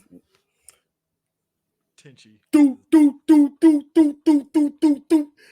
Not when they play the yo part, just the do do do. No. do Yeah, that was always it was No, the hype only thing- hearing that before the fights. No, the greatest sound ever, and I need to get one of these for somewhere in my house. The fountain, fill it up. I just need that sound. I need the sound of a bamboo hitting rock after being filled up with water. Rushing, bubbling creek in backyard. Just hear the sound of the Nice water. tension. Like Look, raise. So folks, let's get to the main dish of fights here. First off, Tien got humbled big time by my man fucking Tien. Yamcha got humbled. Like Riz, dude, like when Yamcha. First of all, let's really call this what it is. This is Yamcha's peak. Here's the thing. By far, hold on. By far, no, he's peak. right. This is by far Yamcha's peak. I would say he goes back and forth with Tien. The fight is great. It's so great. It's so good. This is what you come for Dragon Ball. You love this side of Dragon Ball. Fight is on cloud 9, right? When you think that Tien is on the ropes, the man looked at him and said, "How do you feel about that?" Tien had the nerve to laugh at him and say, "I ate all that, little homie." And that's the thing. It's like Tien, to his credit, it's like I think in his head he thought it was going to be a wash and not realize, oh shit, this motherfucker can actually fight. Damn. Okay, I guess I have to fucking show this motherfucker business. Yeah, it was a JV scoring 2 touchdowns on the varsity without them knowing what the F to do. That's all that was. So it's like between him, number one, Yamcha pulls out the fucking Kamehameha, which surprised the shit out of Tien. Like, son of a bitch, this motherfucking okay. It's like he can do it. But then guess what? Roshi Tien does it right back. Look, Roshi like this. That's nice. I love what that little nigga doing. Is that my move? What? Oh yeah. Side note, real quick. You ain't lying on this. Chopper and Hercule were padding stats like a motherfucker. Okay, look, man. They were. Come on, dude. You know full well they were padding stats. But I feel like Chopper's record was actually more legit than Satan's. Do you feel, put it this way, I feel Satan lucked up on, all right, I'm the guy right now. I can do some shit that can get me over until the DBZ crew came in. First of all, it was anybody's tournament at that point because all the Z Warriors never came back for years, like damn near a decade. Like Hercule had the world champ belt and was like all feeling himself. No, here's the thing that give me Hercule. He literally the world saw 2 people come down to earth and Hercule over here doing black belt high kicks. And everybody over here like, yo, he the best. Yo, because really, if you think about it, like the shit with the Saiyans real quick though, it really was kind of like alien invasion happened, somebody won, and that was that. Can you imagine that shit? 60 Minutes will be out in that field CNN will be out there in that field every single day. Like, what happened? Didn't Yajirobe take credit for the win? Take credit for that win? Who took credit for it? I think he did. Yeah, No. Yajirobe took credit for training Goku. Yeah, for winning that fight against the Saiyans, basically. So it was like the Earth knew Goku. No. He was remember, he was having the interview with all those like with all those media outlets while the fight was still happening. Yeah. It's like I trained.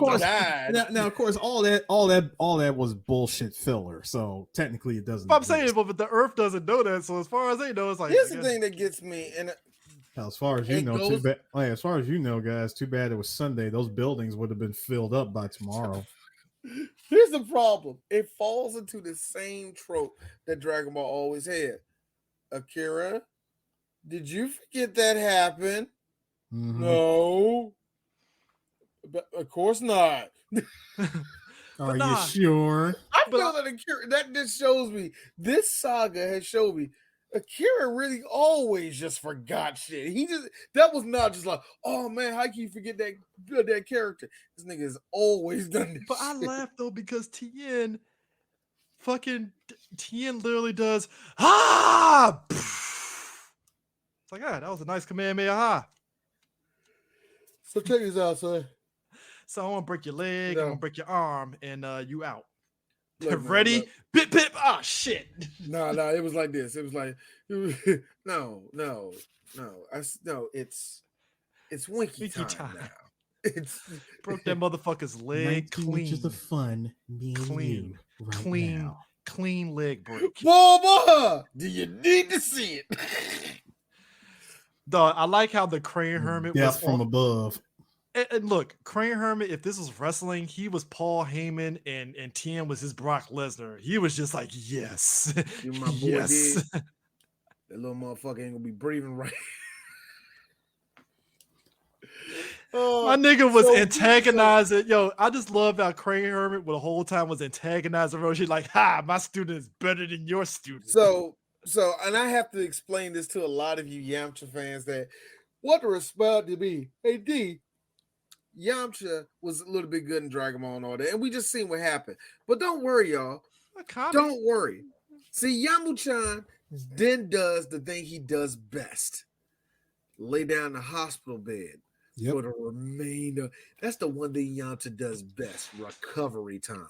That's all he does from here on. Because he recovered. Because during King Piccolo Saga, where was Yamcha? In the hospital, chilling. But to say, hey, look, to Yamcha's credit, to Yamcha's credit, after 38 years, he finally has a girl in his life. Off screen, but no, fully. Oh yeah, on the screen. I keep forgetting about Super. Who? In Super, Yamcha actually has a girl. Yeah, Super. Oh yeah. I forgot about that. Yeah. It's not Puar. Ha ha. Here's Yamcha. Ha. Motherfucker, y'all do realize I played in the major leagues for over 12 years. Nobody gives a shit, Yamcha. Sir, stop giving yourself extra credit. You know you play minor league baseball. Stop it. Get out of here. Look. Everybody is cool. Yamcha. You play for the West City Chiefs. Fuck out of here. It's like that. That's what I'm saying. Everybody cool. Yamcha was saying that shit, except his ex-girlfriend. Yamcha. So you know who the West City Chiefs are? While you trying to bring up shit? No, nigga. Who owns them? Who owns them, Yamcha? You kind of do. No, Capsule Corporation. So how'd you get to be? Who gave you the tryout, nigga? You're not even talk. You the major league nigga. Talk. You didn't even get the MVP of the year award. So let me just so your rookie card ain't shit. No. Hey, look, I'm about to hit you with because this is Bulma proving that she was an excellent girlfriend. No. Your best year. 45 hits, 10 home runs, 19 steals, 55. Shut up. 55 RBIs. That is it. You watch my what games? numbers is them? No. Who's that? No, D. Hold on. Shh. Did the Yankees call you? Was that the Mariners? Nobody. That's right, Yamcha. Again, D. So shut up and play this pickup baseball game with us. Again, D. Yamcha responds, "Oh my God, you watched my games? You watched my games, despite him being the most powerful, third most powerful human on Earth, this nigga was still juicing. Oh, you know he was. Of course. Oh, you know. You're the third most powerful human on Earth, and you're juicing, my nigga. I'm sorry. Third. Tien, Krillin, Chris, Yamcha. I don't know who else would go above him. What, Chaozu? No. Chris, you're not making my point. My point is this. I don't know who it is. It ain't Yamcha. Mercenary Tao. Yes. That's disrespectful. So that's just disrespectful. He's half android, but he's still human. He's still technically alive, so Mercenary Tao. Technically alive. And on top of that, come on, Tien is a tournament winner. Nigga, I wonder what. Hey, can you imagine if Goku had auxiliary teams as like backups and stuff? He has Mercenary Tao on the bench during the tournament power arc, and he's just sitting there like he's gonna put me in any minute. Tal, I'm gonna give you a second chance. Mercenary Tao would be he would be nasty. I think he'd be nasty. I ain't gonna lie. have this feeling Tao would actually be nasty until you realize, wow, we really need to train this nigga. Wow, he could have took out the androids. No, here's Roshi. Hey, Goku, put him back on the bench, nigga. Side note. Hey, Tao, step on the scale. All right, niggas, get off the scale. Side note, when the androids were running wild in Trunks' timeline, you think Mercenary Tao and the Crane Hermit was sitting back like, I ain't getting involved in this shit? Fuck that. I do believe it. I do believe along with everybody. I ain't dealing with this. Like, I believe with everybody in East City was murdered, including them. Don't worry, Harris. I see their parachutes. They're okay. No, Mercenary Tao's like, see, I'm android like you. See. Because we're the same. No, wait. Hey, Chris, no, Chris, you got it wrong. He takes off his arm cannon. Respect. Whoa. Hold up. Well, no, I forgot it's 17. 17 got a track record. I was going to say, here's how. Whoa. Yeah. Red ribbon. You know what that means, don't you, nigga? I'm one of you. And you know 17. Nah, you ain't. Look, like we killed Doc. Hold on. I kicked Dr. Giroux's head off. What do you think I'll do to you? Dog, I thought to myself, like, so D, if you a would-be assassin? I got a question. So if Goku picked Tien because that's a smart person to bring off the bench, somebody that knows technical stuff, and just real talk, that's my nigga, man, back in the day. Why did he get 17 and 18? See, 17, I just don't get. Like, did you just get him because that was your nigga's wife? Is that what you know what I'm saying? Like, Krillin, that's his ace. Eris, I don't care what squad I got. You're getting on my squad. I don't care if you're the least skilled person, you're getting on my squad. So I got why he was there. I got why Roshi was there. Roshi taught half these niggas. You know what I'm saying? Roshi can do that. The best tactician on the whole field is Piccolo. Is actually Gohan. Gohan's the point guard of the team. You got Piccolo that's not stupid. That's going to be the best person. And who the best two best people out there? Vegeta and Goku. Yeah, I know Frieza was there. I know. Frieza was there as a wild card. I know. He was a wild card. And let's just be honest. 17 won the MVP for a reason. Thank Frieza. All of you, thank Frieza for that. But so Yamcha's out. So next up, Krillin and Chaozu, which that is the fun comedy. It's comedy because number one, Chaozu knows Krillin will fucking punch his ass out the fucking ring any day of the week. So Chaozu has to fucking play smart. That's a nigga that know that he about to get. He like, I can't let this dude touch me. Thank you. Every dude in the preliminary, Chaozu was like, oh, they think I'm just a little kid. Dodon. Done, right? So Chaozu Dodons and Krillin is dodging. And then Chaozu, after fighting Krillin, is realizing, shit, this motherfucker got me. All right, I'm going to fucking psychically fucking stop his ass in his tracks. Which, Krillin, to his credit, is like, basically kind of like us. This is cheating. What the fuck, man? Technically it's cheating, even though, quote unquote, weapons aren't allowed to be used in the tournament, right? Which kind of... Weapons aren't allowed to be used, but psychic abilities because gets a pass. Yeah, it's hold on. Base. Y'all acting like we just didn't have a girl stripped down to her fucking Nikes in the last tournament. That's also true. I mean, she did. She stripped. Mental warfare. That was mental. That was mental games. She stripped down to her Victoria's Secret special, and that clearly did not work. The one fighter that's like, that doesn't work on me, babe. I'm gay. You got that one. No thanks, ma'am. I'm actually gay. Bestiality is my specialty. Man, over there, like, you do realize. I fucked that bear over there. You know that, right? It's not a game, bitch. You are not a mountain I want to conquer. I'm up to bigger fish. Speaking of fish, trout. God, anyway. Trout's on deck after this tournament. Look. Shut up, Chris. Now I'm over there. You know I don't like white bitches, right? No, but listen. You want to know something? Look, something I have learned from all brown men.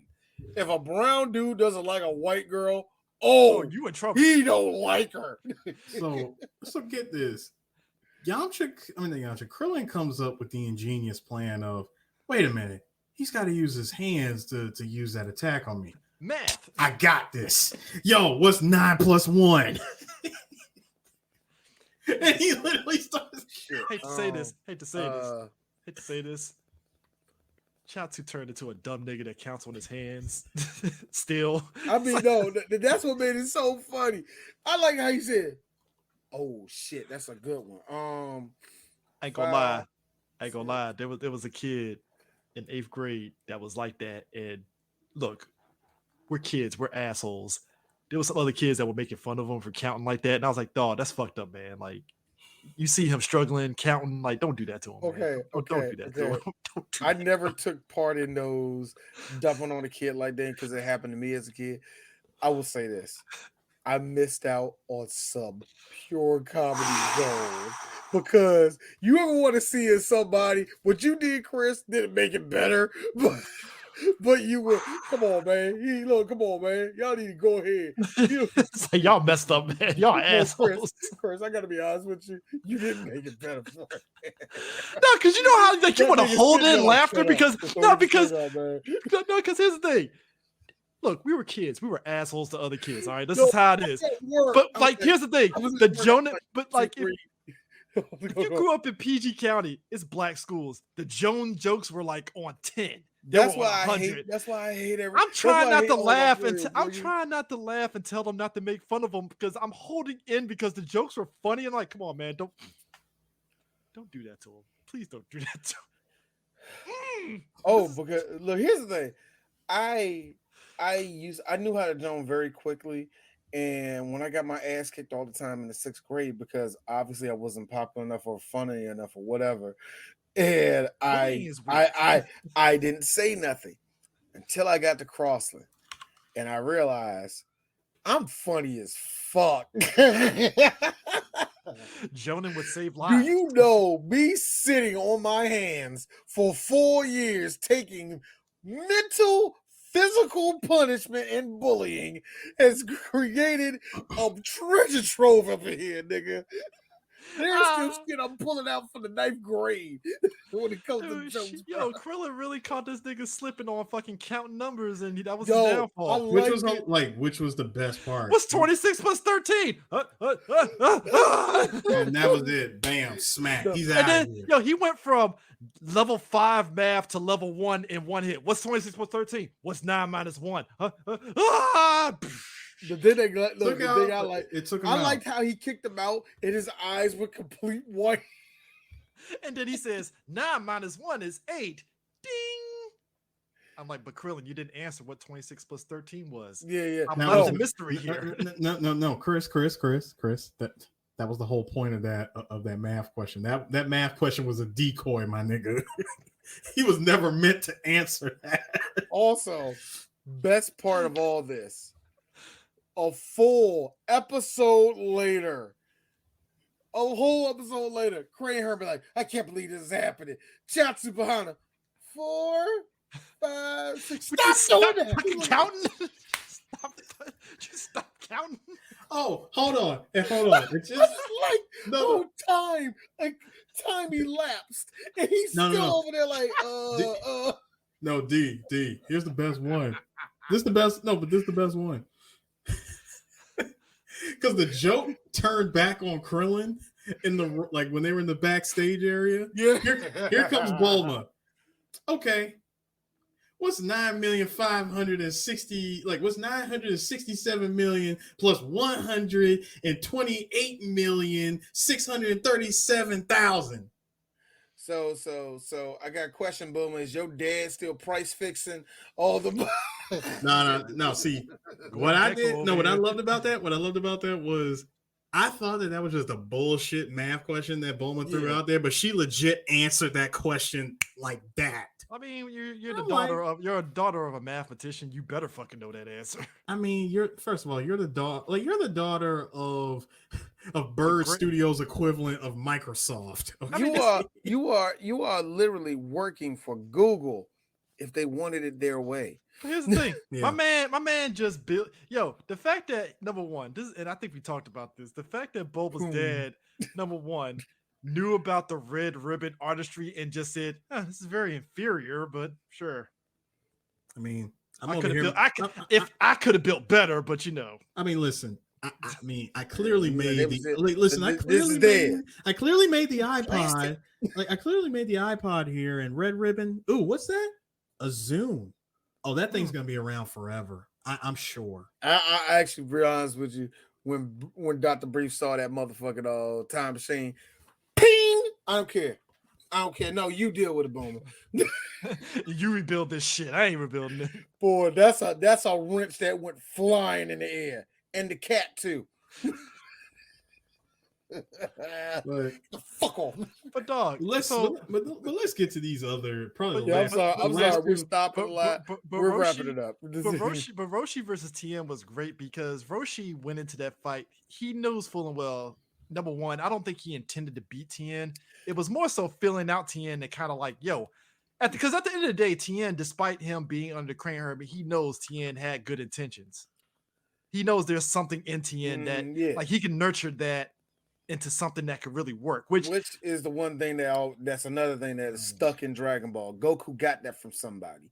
Yeah, and I think and I think Tien being with Master Roshi is probably what shaped him to what we see him today in Super and all that stuff. That technically he's never been. He was never under Master Roshi. I know that, but it was like that was his heir apparent in a way. Put it this way, Chris. Sometimes it usually takes a person just to do this. Yeah, that's all it takes. And Master Roshi, much like Goku, despite him wanting the best of Pu-Tang in his face all the time, Roshi's actually very pure of heart. Yeah. So you know what I mean. So you'll get that same type of spirit, like dog. This ain't you, nigga. What I really liked was he told him off rip, like, yeah, he did this really powerful attack. I know for a fact I could have lost. I'm gonna go ahead and bow out of this fight. I'm good, boy.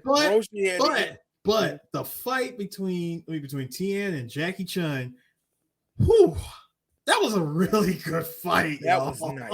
Oh, by the way, because before we get to Krillin, Goku fights Papu, and it is the most lopsided fucking fight ever. To even I'm wondering, like, how the fuck did you get into this squad of folks fighting? Yes, he's the Muay Thai champion, but it's like, bruh.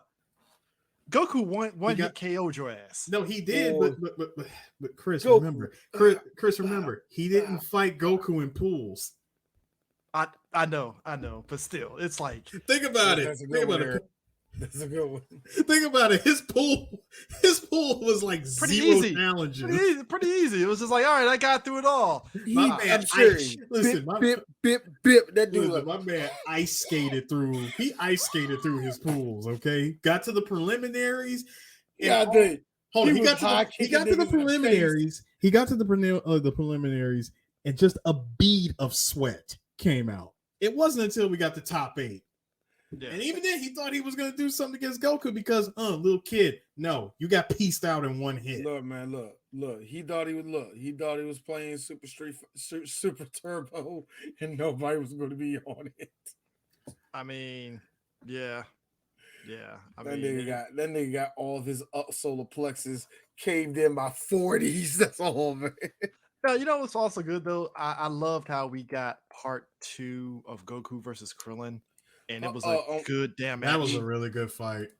The one thing I liked about it, because this is a little thing that kind of drags into Dragon Ball Z in all the way in it, is that Goku, usually when he fights people he likes, he lets you get all your punches in. Goku will let you get all your punches in before he turns the fight on its head so he can get it back to him. But because Krillin, this whole match, he was on Goku's ass. First off, I so- feel that or so he he never. thought. Oh, I so feel like he thought. never had a chance. Look, here's the funny thing. I felt like he never had one chance against Goku. He But did. yet he makes it a fight. he made it a fight. Krillin, and that's I mean, the thing that's that always rival. stuck with That's Krillin. rival fights. Basically, is like you make it a fight because you know Goku is powerful. You saw him fight in that fortune tale of Baba, so you know where you stand at. But you're still like, fuck it, I'm gonna give him all I got. Even in Dragon Ball Super, where he's fighting, where Krillin is fighting Goku. I mean, going at Goku and all that. Goku finally stopped it. Like, all right, chill, nigga. I ain't about to go Super Saiyan. Chill. You on the squad, man. Go ahead. It's definitely one of the best animated and choreographed fights in Dragon Ball. I want to say choreographed though. The only reason It was good, D. Come on. No. The reason I want to say choreographed, I think animated. I don't think choreographed. I think it's one of the best animated though. I think you want to say choreographed as far as like the movements and everybody else makes sense. Goku versus Tien actually is that. Yeah, Goku in my opinion is like it's apples the and top, oranges. Not a big deal. It's the top fight because it was the best fight out of the whole tournament. But come on, Goku versus Krillin Part 2 was a damn good fight. This was I'm not taking it away from it at all. Yeah, this was the rematch we deserved. Yes, it was. Yes, and it was. And considering, and this is how you knew it was serious. When Krillin looked Goku dead in the eye and said, "Goku, if you pull any punches on me, I will hate you for the rest of your life." What did Krillin say in Super? Goku, you pull one punch on me, I'm not joining you on this fight. Goku, you asked for a motherfucker. Goku, like, you don't know how. All right. You really forgot, didn't you, Krillin? It's like, okay, Krillin. Now I get to pay. Hold on. Wait. No, D. No, hold on. This is some lore diving. Okay, Krillin. Now I get to pay you back for that rock you threw at my head. Hold on. Krillin has a good one. Thank you, Here's Chris. a good one, though. Here's Krillin up. Hey, yo, Goku. Real talk. I don't even knock you for this. You don't remember my birthday, but you remember that. All right. I bet. Look. Hey, yo, Gohan, start the fight. All right, y'all can start Destructo. Just start immediately throwing Destructo. Side note, real quick. We talked about this in this thing. You mentioned Destructo Disc. I'm still laughing at the fact that if Vegeta wasn't there, Nappa would have been dead. Possibly. Or at least a deep. My nigga Vegeta said, Nappa, do not touch that shit. I like how even we were this close to death. We were this close to greatness. We were this close. This close to a super. This close to a Super Krillin dub. Can you imagine if Vegeta? It was just Nappa that came to Earth, right? And it's Krillin that saves the day, and everybody's like, "Well, son of a bitch." That's a time paradox for you, son. Dude, what if Vegeta was like, nah, I want to see where this goes. Can you imagine Vegeta just sat back? He's like, nah, I want to see if this dumb motherfucker actually sits there and actually tries to catch it. All right. Actually, no. Hey, D, what will happen? Then Vegeta will commence to power washing the entire Earth. Actually, I'm glad it didn't happen. I mean, I would say, remember Vegeta had already said, shit, now I'm going to have to step in and get my hands dirty. I felt if at best he would have fucked. I thought I was going to have to chill. At best, Vegeta would have kicked Krillin. He'd been skipping across the ground 10 times over. Mm-hmm. And then Piccolo would have had to run interference until Goku gets there, which Piccolo would have probably had a hole in his chest by the time Goku got there. I have a feeling that Vegeta would have been very racist to Piccolo. I just like no, he wouldn't say nothing racist to him. Just the ass whooping comes off. This is racist. You know what I mean? Like Vegeta to me. Never see a black person get their ass kicked by a white person. Racism.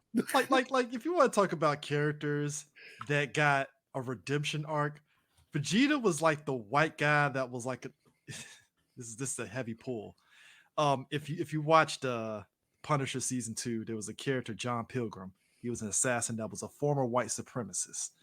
And his whole redemption arc was he wanted to get out of being a white supremacist. So he ended up finding his girlfriend who he married that was an Amish, and he mellowed out. Like he didn't want to be a part of that shit, but he was still an assassin. So like he was always punishing himself because he remembered, like, you know, when he's an assassin, he gets to that mode of like when he was a white supremacist and he's killing folks. So like that's how Vegeta reminds me of, like, Vegeta was racist as shit. He killed all them Namekians. Like, people forget that shit. Like, and look, he was disrespectful as shit to the Namekians. As me and Eris will always like to remind people the atrocities that happened down at Rygal 7. Things were looking real grim.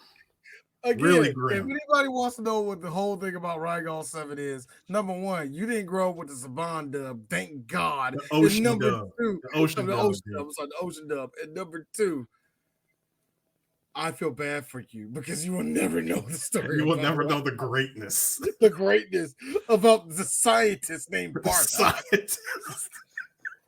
The average fighter, but brilliant scientist. Why did Prime, fuck you, Prime, for saying this? Prime said, I will never forgive, but I will praise Toyo.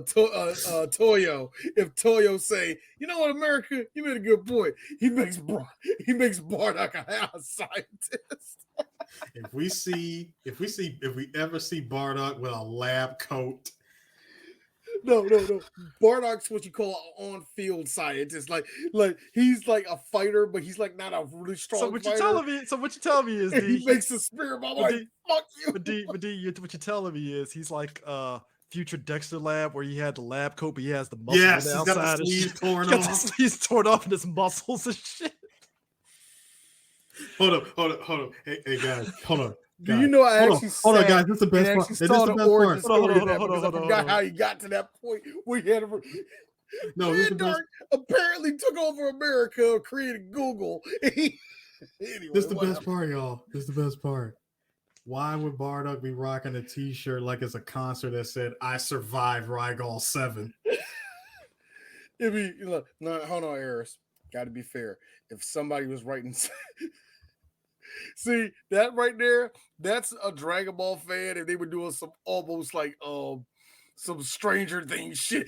Nobody's gonna get the reference from me. That type of first off, Mac, that would require the fact that that's if Michael Rappaport actually stopped being obnoxious. At least Vegeta stopped being obnoxious. That's the difference. It took him a while. Took him a long while. Where he realized was, you know what? Earth is actually a beautiful place.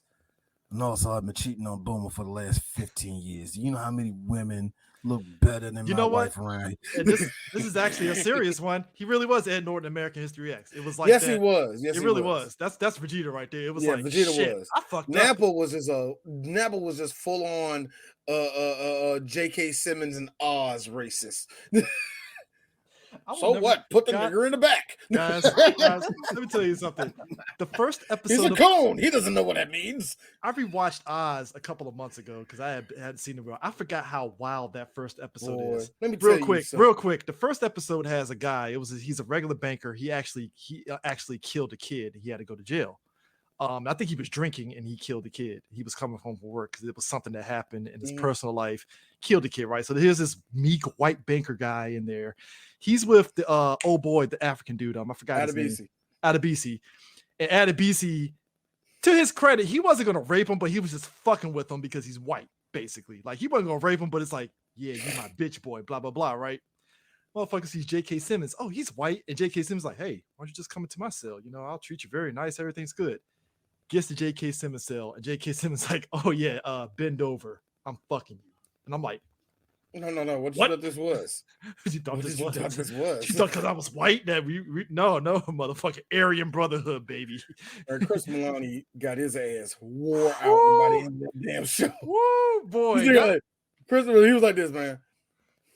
I'm staying on Law and Order for this shit, man. Look, man. Every time I come on the show, I'm getting beat. I'm getting fucked. Something needs to change. But that was the eye opener. Like that dude learned day one. Oh, just because we're the same kinfolk, don't mean that we the same kinfolk here. No. Aryan Brotherhood always takes taxes. Actually, I remember in. Fuck me for remembering this. I remember in Butterfly Effect where Ashton Kutcher was making a deal with them and he was about to give one of them dome and he ended up killing one of them. Yes, that was actually a thing. I want to do Butterfly Effect one day. First off, Mac, you ain't shit, but you're right. That was, you know what? That was karma if you really think about it. No.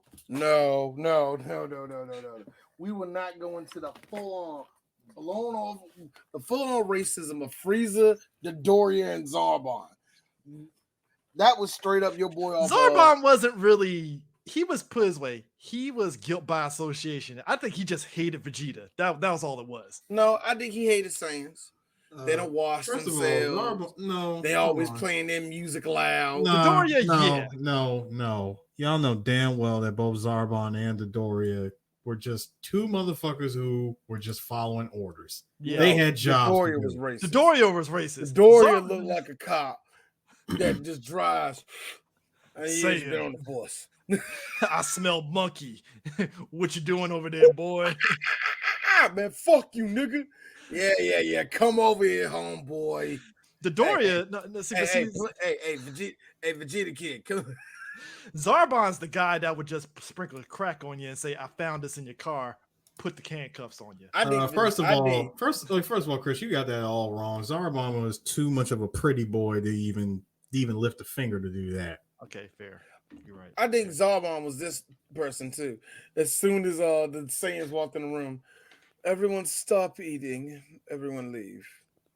And he just stared at them as everybody leaving. This is all yours now, monkeys. I just realized he's that racist. He's the racist where he makes sure no one talks to you racist. I just realized something now that you did that voice, D. Zarbon really was the Vega of the Frieza crew. Yes, he was. Yeah, he was Vega. Yes, minus the mask. Yeah. Now the good question for all y'all, I know somebody's asking, did he bang chicks or dudes? People, please. People. Of course he banged dudes. He was bi.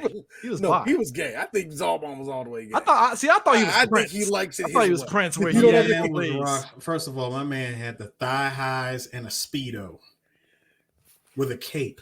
And when he saw Bulma, he was like, oh, a fish. I always thought he was Prince where he had it both ways. That's how I saw it. Nah. That's the nigga that wants it one way. An alleyway. Anyway. Which made it funny. Which made it even more funny. Goku looked at Bulma like, you know this dude don't like you, right? Like, you know he don't like you, right? Like I like how she was all celebrating when he was fighting Vegeta. Just for like Vegeta. Krill's like, bitch, he's gonna kill one of them is gonna kill us, whoever wins. What are you talking about? I just like the fact, actually, when I was thinking about it, seeing how Bulma level was Cloud9.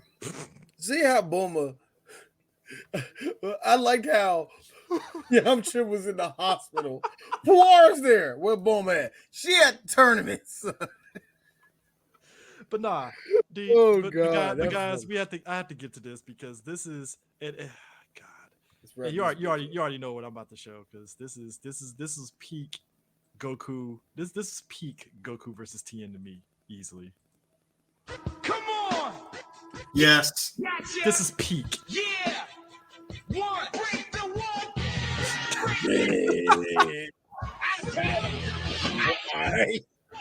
Red ribbon rules.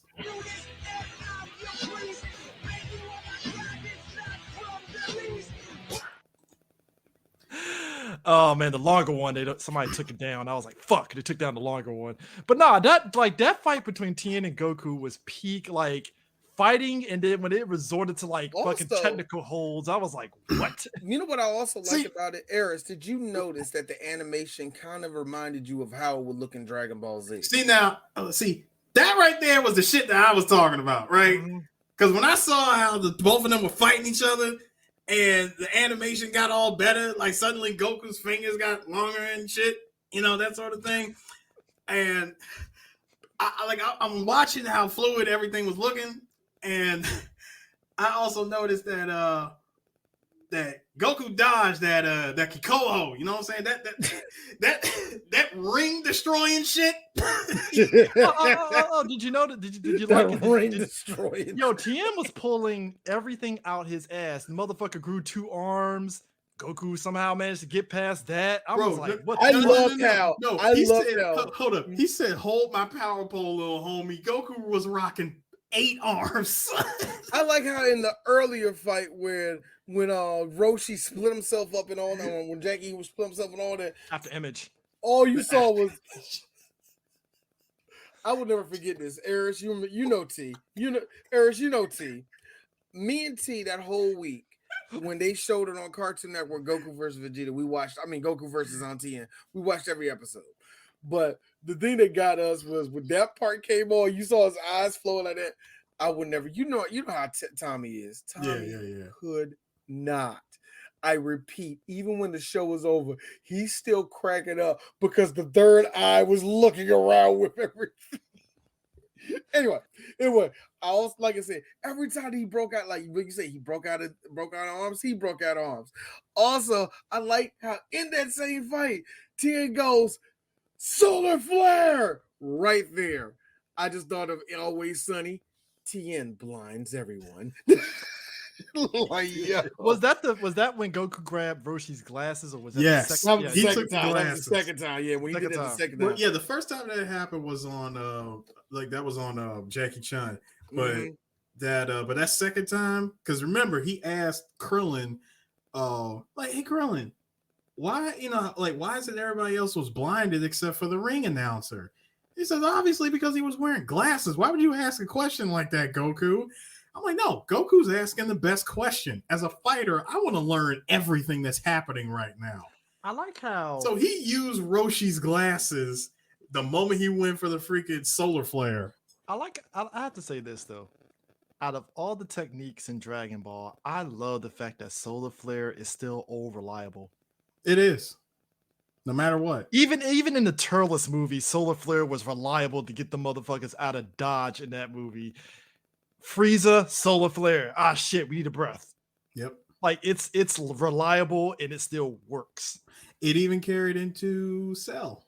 Yeah. Because not only did Krillin use it, Cell used it. Used it twice, actually, to escape. Yeah, he did. Which again, when Cell used it, it's like, you're cheating, Cell. You're about to get mollywopped like a motherfucker. Bro, he used the solar flare to blind everybody just so he can absorb 17. Yeah, it's like, that's cheating, but I respect the hustle. I respect it. You know, I think the solar flare is that's what it's meant for, cheating. It's all reliable though. I'm glad it didn't get weak. It was like, nah, you need this shit. Like, it's always there. It always was the get out of jail free card. And I'm sitting here thinking, well, that's one move I'm gonna never see in Dragon Ball Super. Solar flare. You're still breaking out the solar flare in Dragon Ball Super. That shows you how much they still need because it also goes to show you, D, that no one ever sees it coming. You know, it's not overused. That's what makes it unique. It's not overused compared to like a typical beam or whatever. I think at the most so far in Super it's been used twice. I think in Z it was used four times. Well, twice with Cell, once with Frieza. I know once. No, once in the Saiyan Saga. Yeah, once in the Saiyan Saga, so that's 5. Yeah, about at least 5. Not counting filler. Yeah, 5. So 5 total throughout the Saiyan, Frieza, and Cell Saga. So far, Buu Saga they didn't use it at all. So far in Super, I remember seeing it once in the earlier sagas. I don't know where exactly it was used, and then again by Krillin. I think either before the Tournament of Power when he was fighting Goku, or during the Tournament of Power. I'm not really sure. Okay. And I think it was used by somebody in the Tournament of Power. I don't know. I'm probably got that wrong. But real quick, but the fact that they still use it, that's funny. Yeah, this nigga walk. I like how Roshi got up, backed up, and then walked back to his seat. Crop dusted his ass. It was like you just walked over here and farted.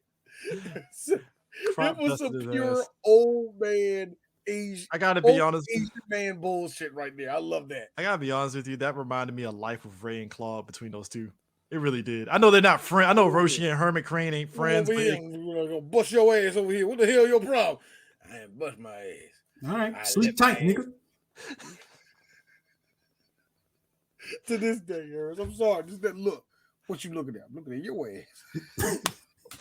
Let me tell you something, folks.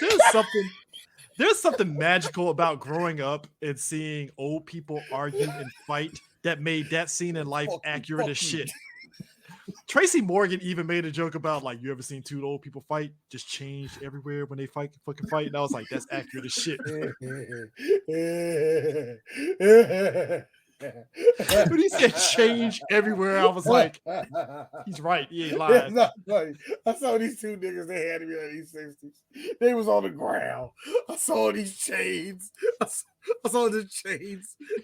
Change. I saw Quarters some and nickels. keys. Saw these keys on the ground. Like, why y'all? Why was there so many quarters on the ground?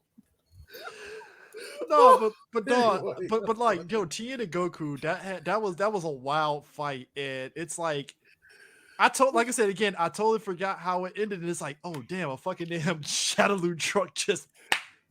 Who knew? Smack. Who knew that a Datsun would be the true equalizer in this fight? Dude, that is the most you're Goku. That's the most heartbreaking way to lose. You get hit by. I mean, think about it, yo. You've been rocking this whole time. All of a sudden, bah, Hurts. Peterbilt. Actually, it's Capsicorp. Hold on, yeah, it'll be capsule. All right, I said Jeff. Capsule built. Man, built Capsicorp. No, Capsule not tough. Peter. Not Peter built. Capsule built. Capsule built. Capsule tough. Like a rock. I mean, like a rock. but at the end of it, Push me to turn me on or some shit like that. I don't know. Tien wins the tournament, and he's actually the champion. My man got the title. He set out and accomplished his goal. Dude became the champion. Got the world championship title, and just to show you how much his character aligns with the character that he's based on, my man took the prize money and gave half of it to Goku. Because he's like, if this was based off of skill, technically I lost. Yeah. Mhm. Yeah. Now, that virtue that Tien has is a thing that stuck with him through the whole show too. Now, And I think that was one of the reasons why Goku chose him to be Also, part of Also, this is the one and only time ever that Goku and Tien were on equal strength, equal level. Mhm. yeah, because they teased it in the third tournament that they could possibly be equal until Goku was like, "Oh yeah, by the way, I'm actually powerful than you right now." So, FYI, I think that's a trope that stays with Goku all through his goddamn life. We have all through his life. but it's wild. Hey, look, you can beat me, but it's not going to seem that way. Trust me. I can fuck you up now. But no, we're gonna have a good fight. It's gonna be even. Trust me.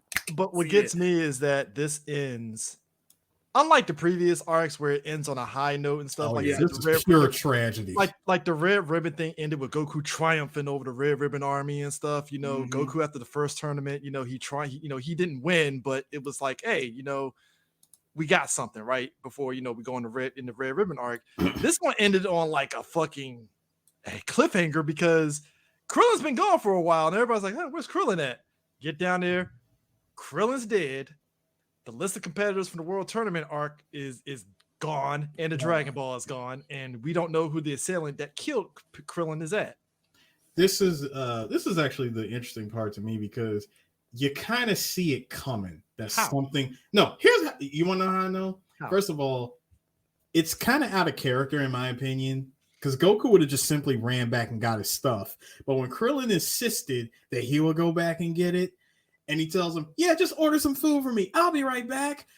Goku just had this look, stops Krillin, and we get this long pause. And yeah, the comedic effect to me was the misdirection of, I forgot what I was going to say. I'm like, no, this is some misdirection shit.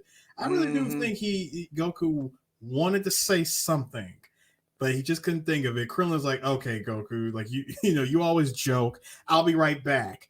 He goes, and then when everybody's like, Krillin's been gone for a long time, that's when I knew, something happened. Goku snapped, knew right away something happened, and ran back to the tournament.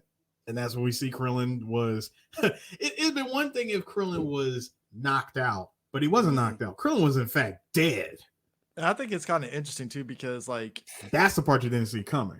And we know, for us, me going back to it, I knew this was the start of the King Piccolo thing, but I didn't know whether it was King Piccolo himself that did it or it was somebody else. And then when you find out later on it was Tambourine that did it, it's like, Oh, Yeah, remember okay. King Piccolo actually had a legion Yeah, of but his so he didn't own. get his hands dirty not that early. Well, in it. King Piccolo also, if we're jumping ahead, when we do it next time we go round, we find out King Piccolo is old as fuck, so he really didn't have the maneuverability to really be killing people. Also, not at least at this point. No. His knees were gone. Also, what I really loved is how this series, like this particular story arc, like the Tien arc ends, right? We go straight into King Piccolo, very next episode. And it kind of and it's something, and you are right that there is things in this arc that kind of predicates what happens in the King Piccolo arc, because like I said, Roshi, when he was fighting Tien, he saw Tien as somebody that, just like Goku, that could be the person to carry, what he does. Basically, he's the next generation Of fighters. Of fighters, because with Goku and Krillin, and why he ended up fighting Goku in the end, and why he made sure he had to beat Goku, was because he did not want his students to get big headed and brag that, hey, I won the World Martial Arts Tournament, and then I would have got lazy. You know what I mean? Yeah. Yeah, and that's the thing. So, like, because I mean, Tien, to his credit, he does play a pivotal part. And shit like that. And see, shit like that, that's why Goku's wired the way he's wired. That actually, I hate being a nerd about this. Yeah, that explains a lot about the way Goku's wired. Never get lazy. Goku is always, because he's a Saiyan, that comes naturally with him anyway. So all you did was get a kid who already was wired for that to already be like, all right, bet. So every day I wake up, I do push-ups. All right, cool. Not just that. Just when I think that I'm at the peak of my game, there's somebody out there that's several times stronger than me. I gotta fight him. Is the one thing that when we was talking to Sean Schimmel, he said that's the one that's the one thing he likes about Goku. Goku always sees a challenge in everything he does, even all through Dragon Ball. That's how he is. So when I see him in Super and everybody's like, that nigga just endangered the whole universe. Why would he do that? Have you seen what Goku has done the last 20 years? This nigga don't care. Thinking never happens. But I think it's interesting too. Like, if you're a person that watched DBZ, there were things in this arc, in the King Piccolo arc, that opens it up to what you see in DBZ in a way. Because if you just watch DBZ, you don't know where the fuck Piccolo came from. You just know he has some beef with Kami in a way, and that's it. That's all you know. We just know him and Kami got beef for whatever reason, especially in the beginning arc, and that's it. You don't know their origins. You don't know where they came from, and that's it. This arc, next time we talk about it, is literally the beginning of the building blocks, which leads up to Dragon Ball Z. Yeah, it really is. A lot of the ground. Like if this last two, I will say these last two sagas, which was Baba and Tien, if that laid a lot of the what you call character work for a bunch of these characters, the next one, King Piccolo in the Third World Tournament arc, up the pace. So by the time you see Raditz show up, it's like, now we're here. you know what I mean? Because like the whole thing started as just an adventure. It was like just an adventure story, and then we get the tournament side, and then this is when we get the real character development, which is why I still say that the Baba and Tien arcs were like the most important. Yeah, just because you see Goku's we actually see Goku age during these two sagas. As much as Eric's like to laugh at it, seeing Goku's digits was an indication that this nigga got old. It wasn't a cute study. Yeah, he went from more of one, like Goku went from Goku's fingers went from this went from this to that in one episode. You're going to hell for this. You're going to say it. You ever see a fat girl's fingers when she's like 10? I'm done. Anyway, but catch us. Yeah, it's been awesome going down the rabbit hole of Dragon Ball, and I look forward to the next time we do this again, y'all. Yeah, I mean, it's always fun revisiting it, the simple times of Dragon It's Ball. going to be, and if anybody going to ask, yes, it's going to be next year. Don't know when it's going to be next year, but it definitely will be. It's kind of funny though, me adding these two in here because I just assumed that the Baba arc was only like 4 episodes. It wasn't. My bad. But when you really think about it, you had to include these two. So we go on to the next one. Oh, that's all about King Piccolo. Just being honest, the next time we talk is going to be all about King Piccolo. Boys, that is doozy. Till next time, folks.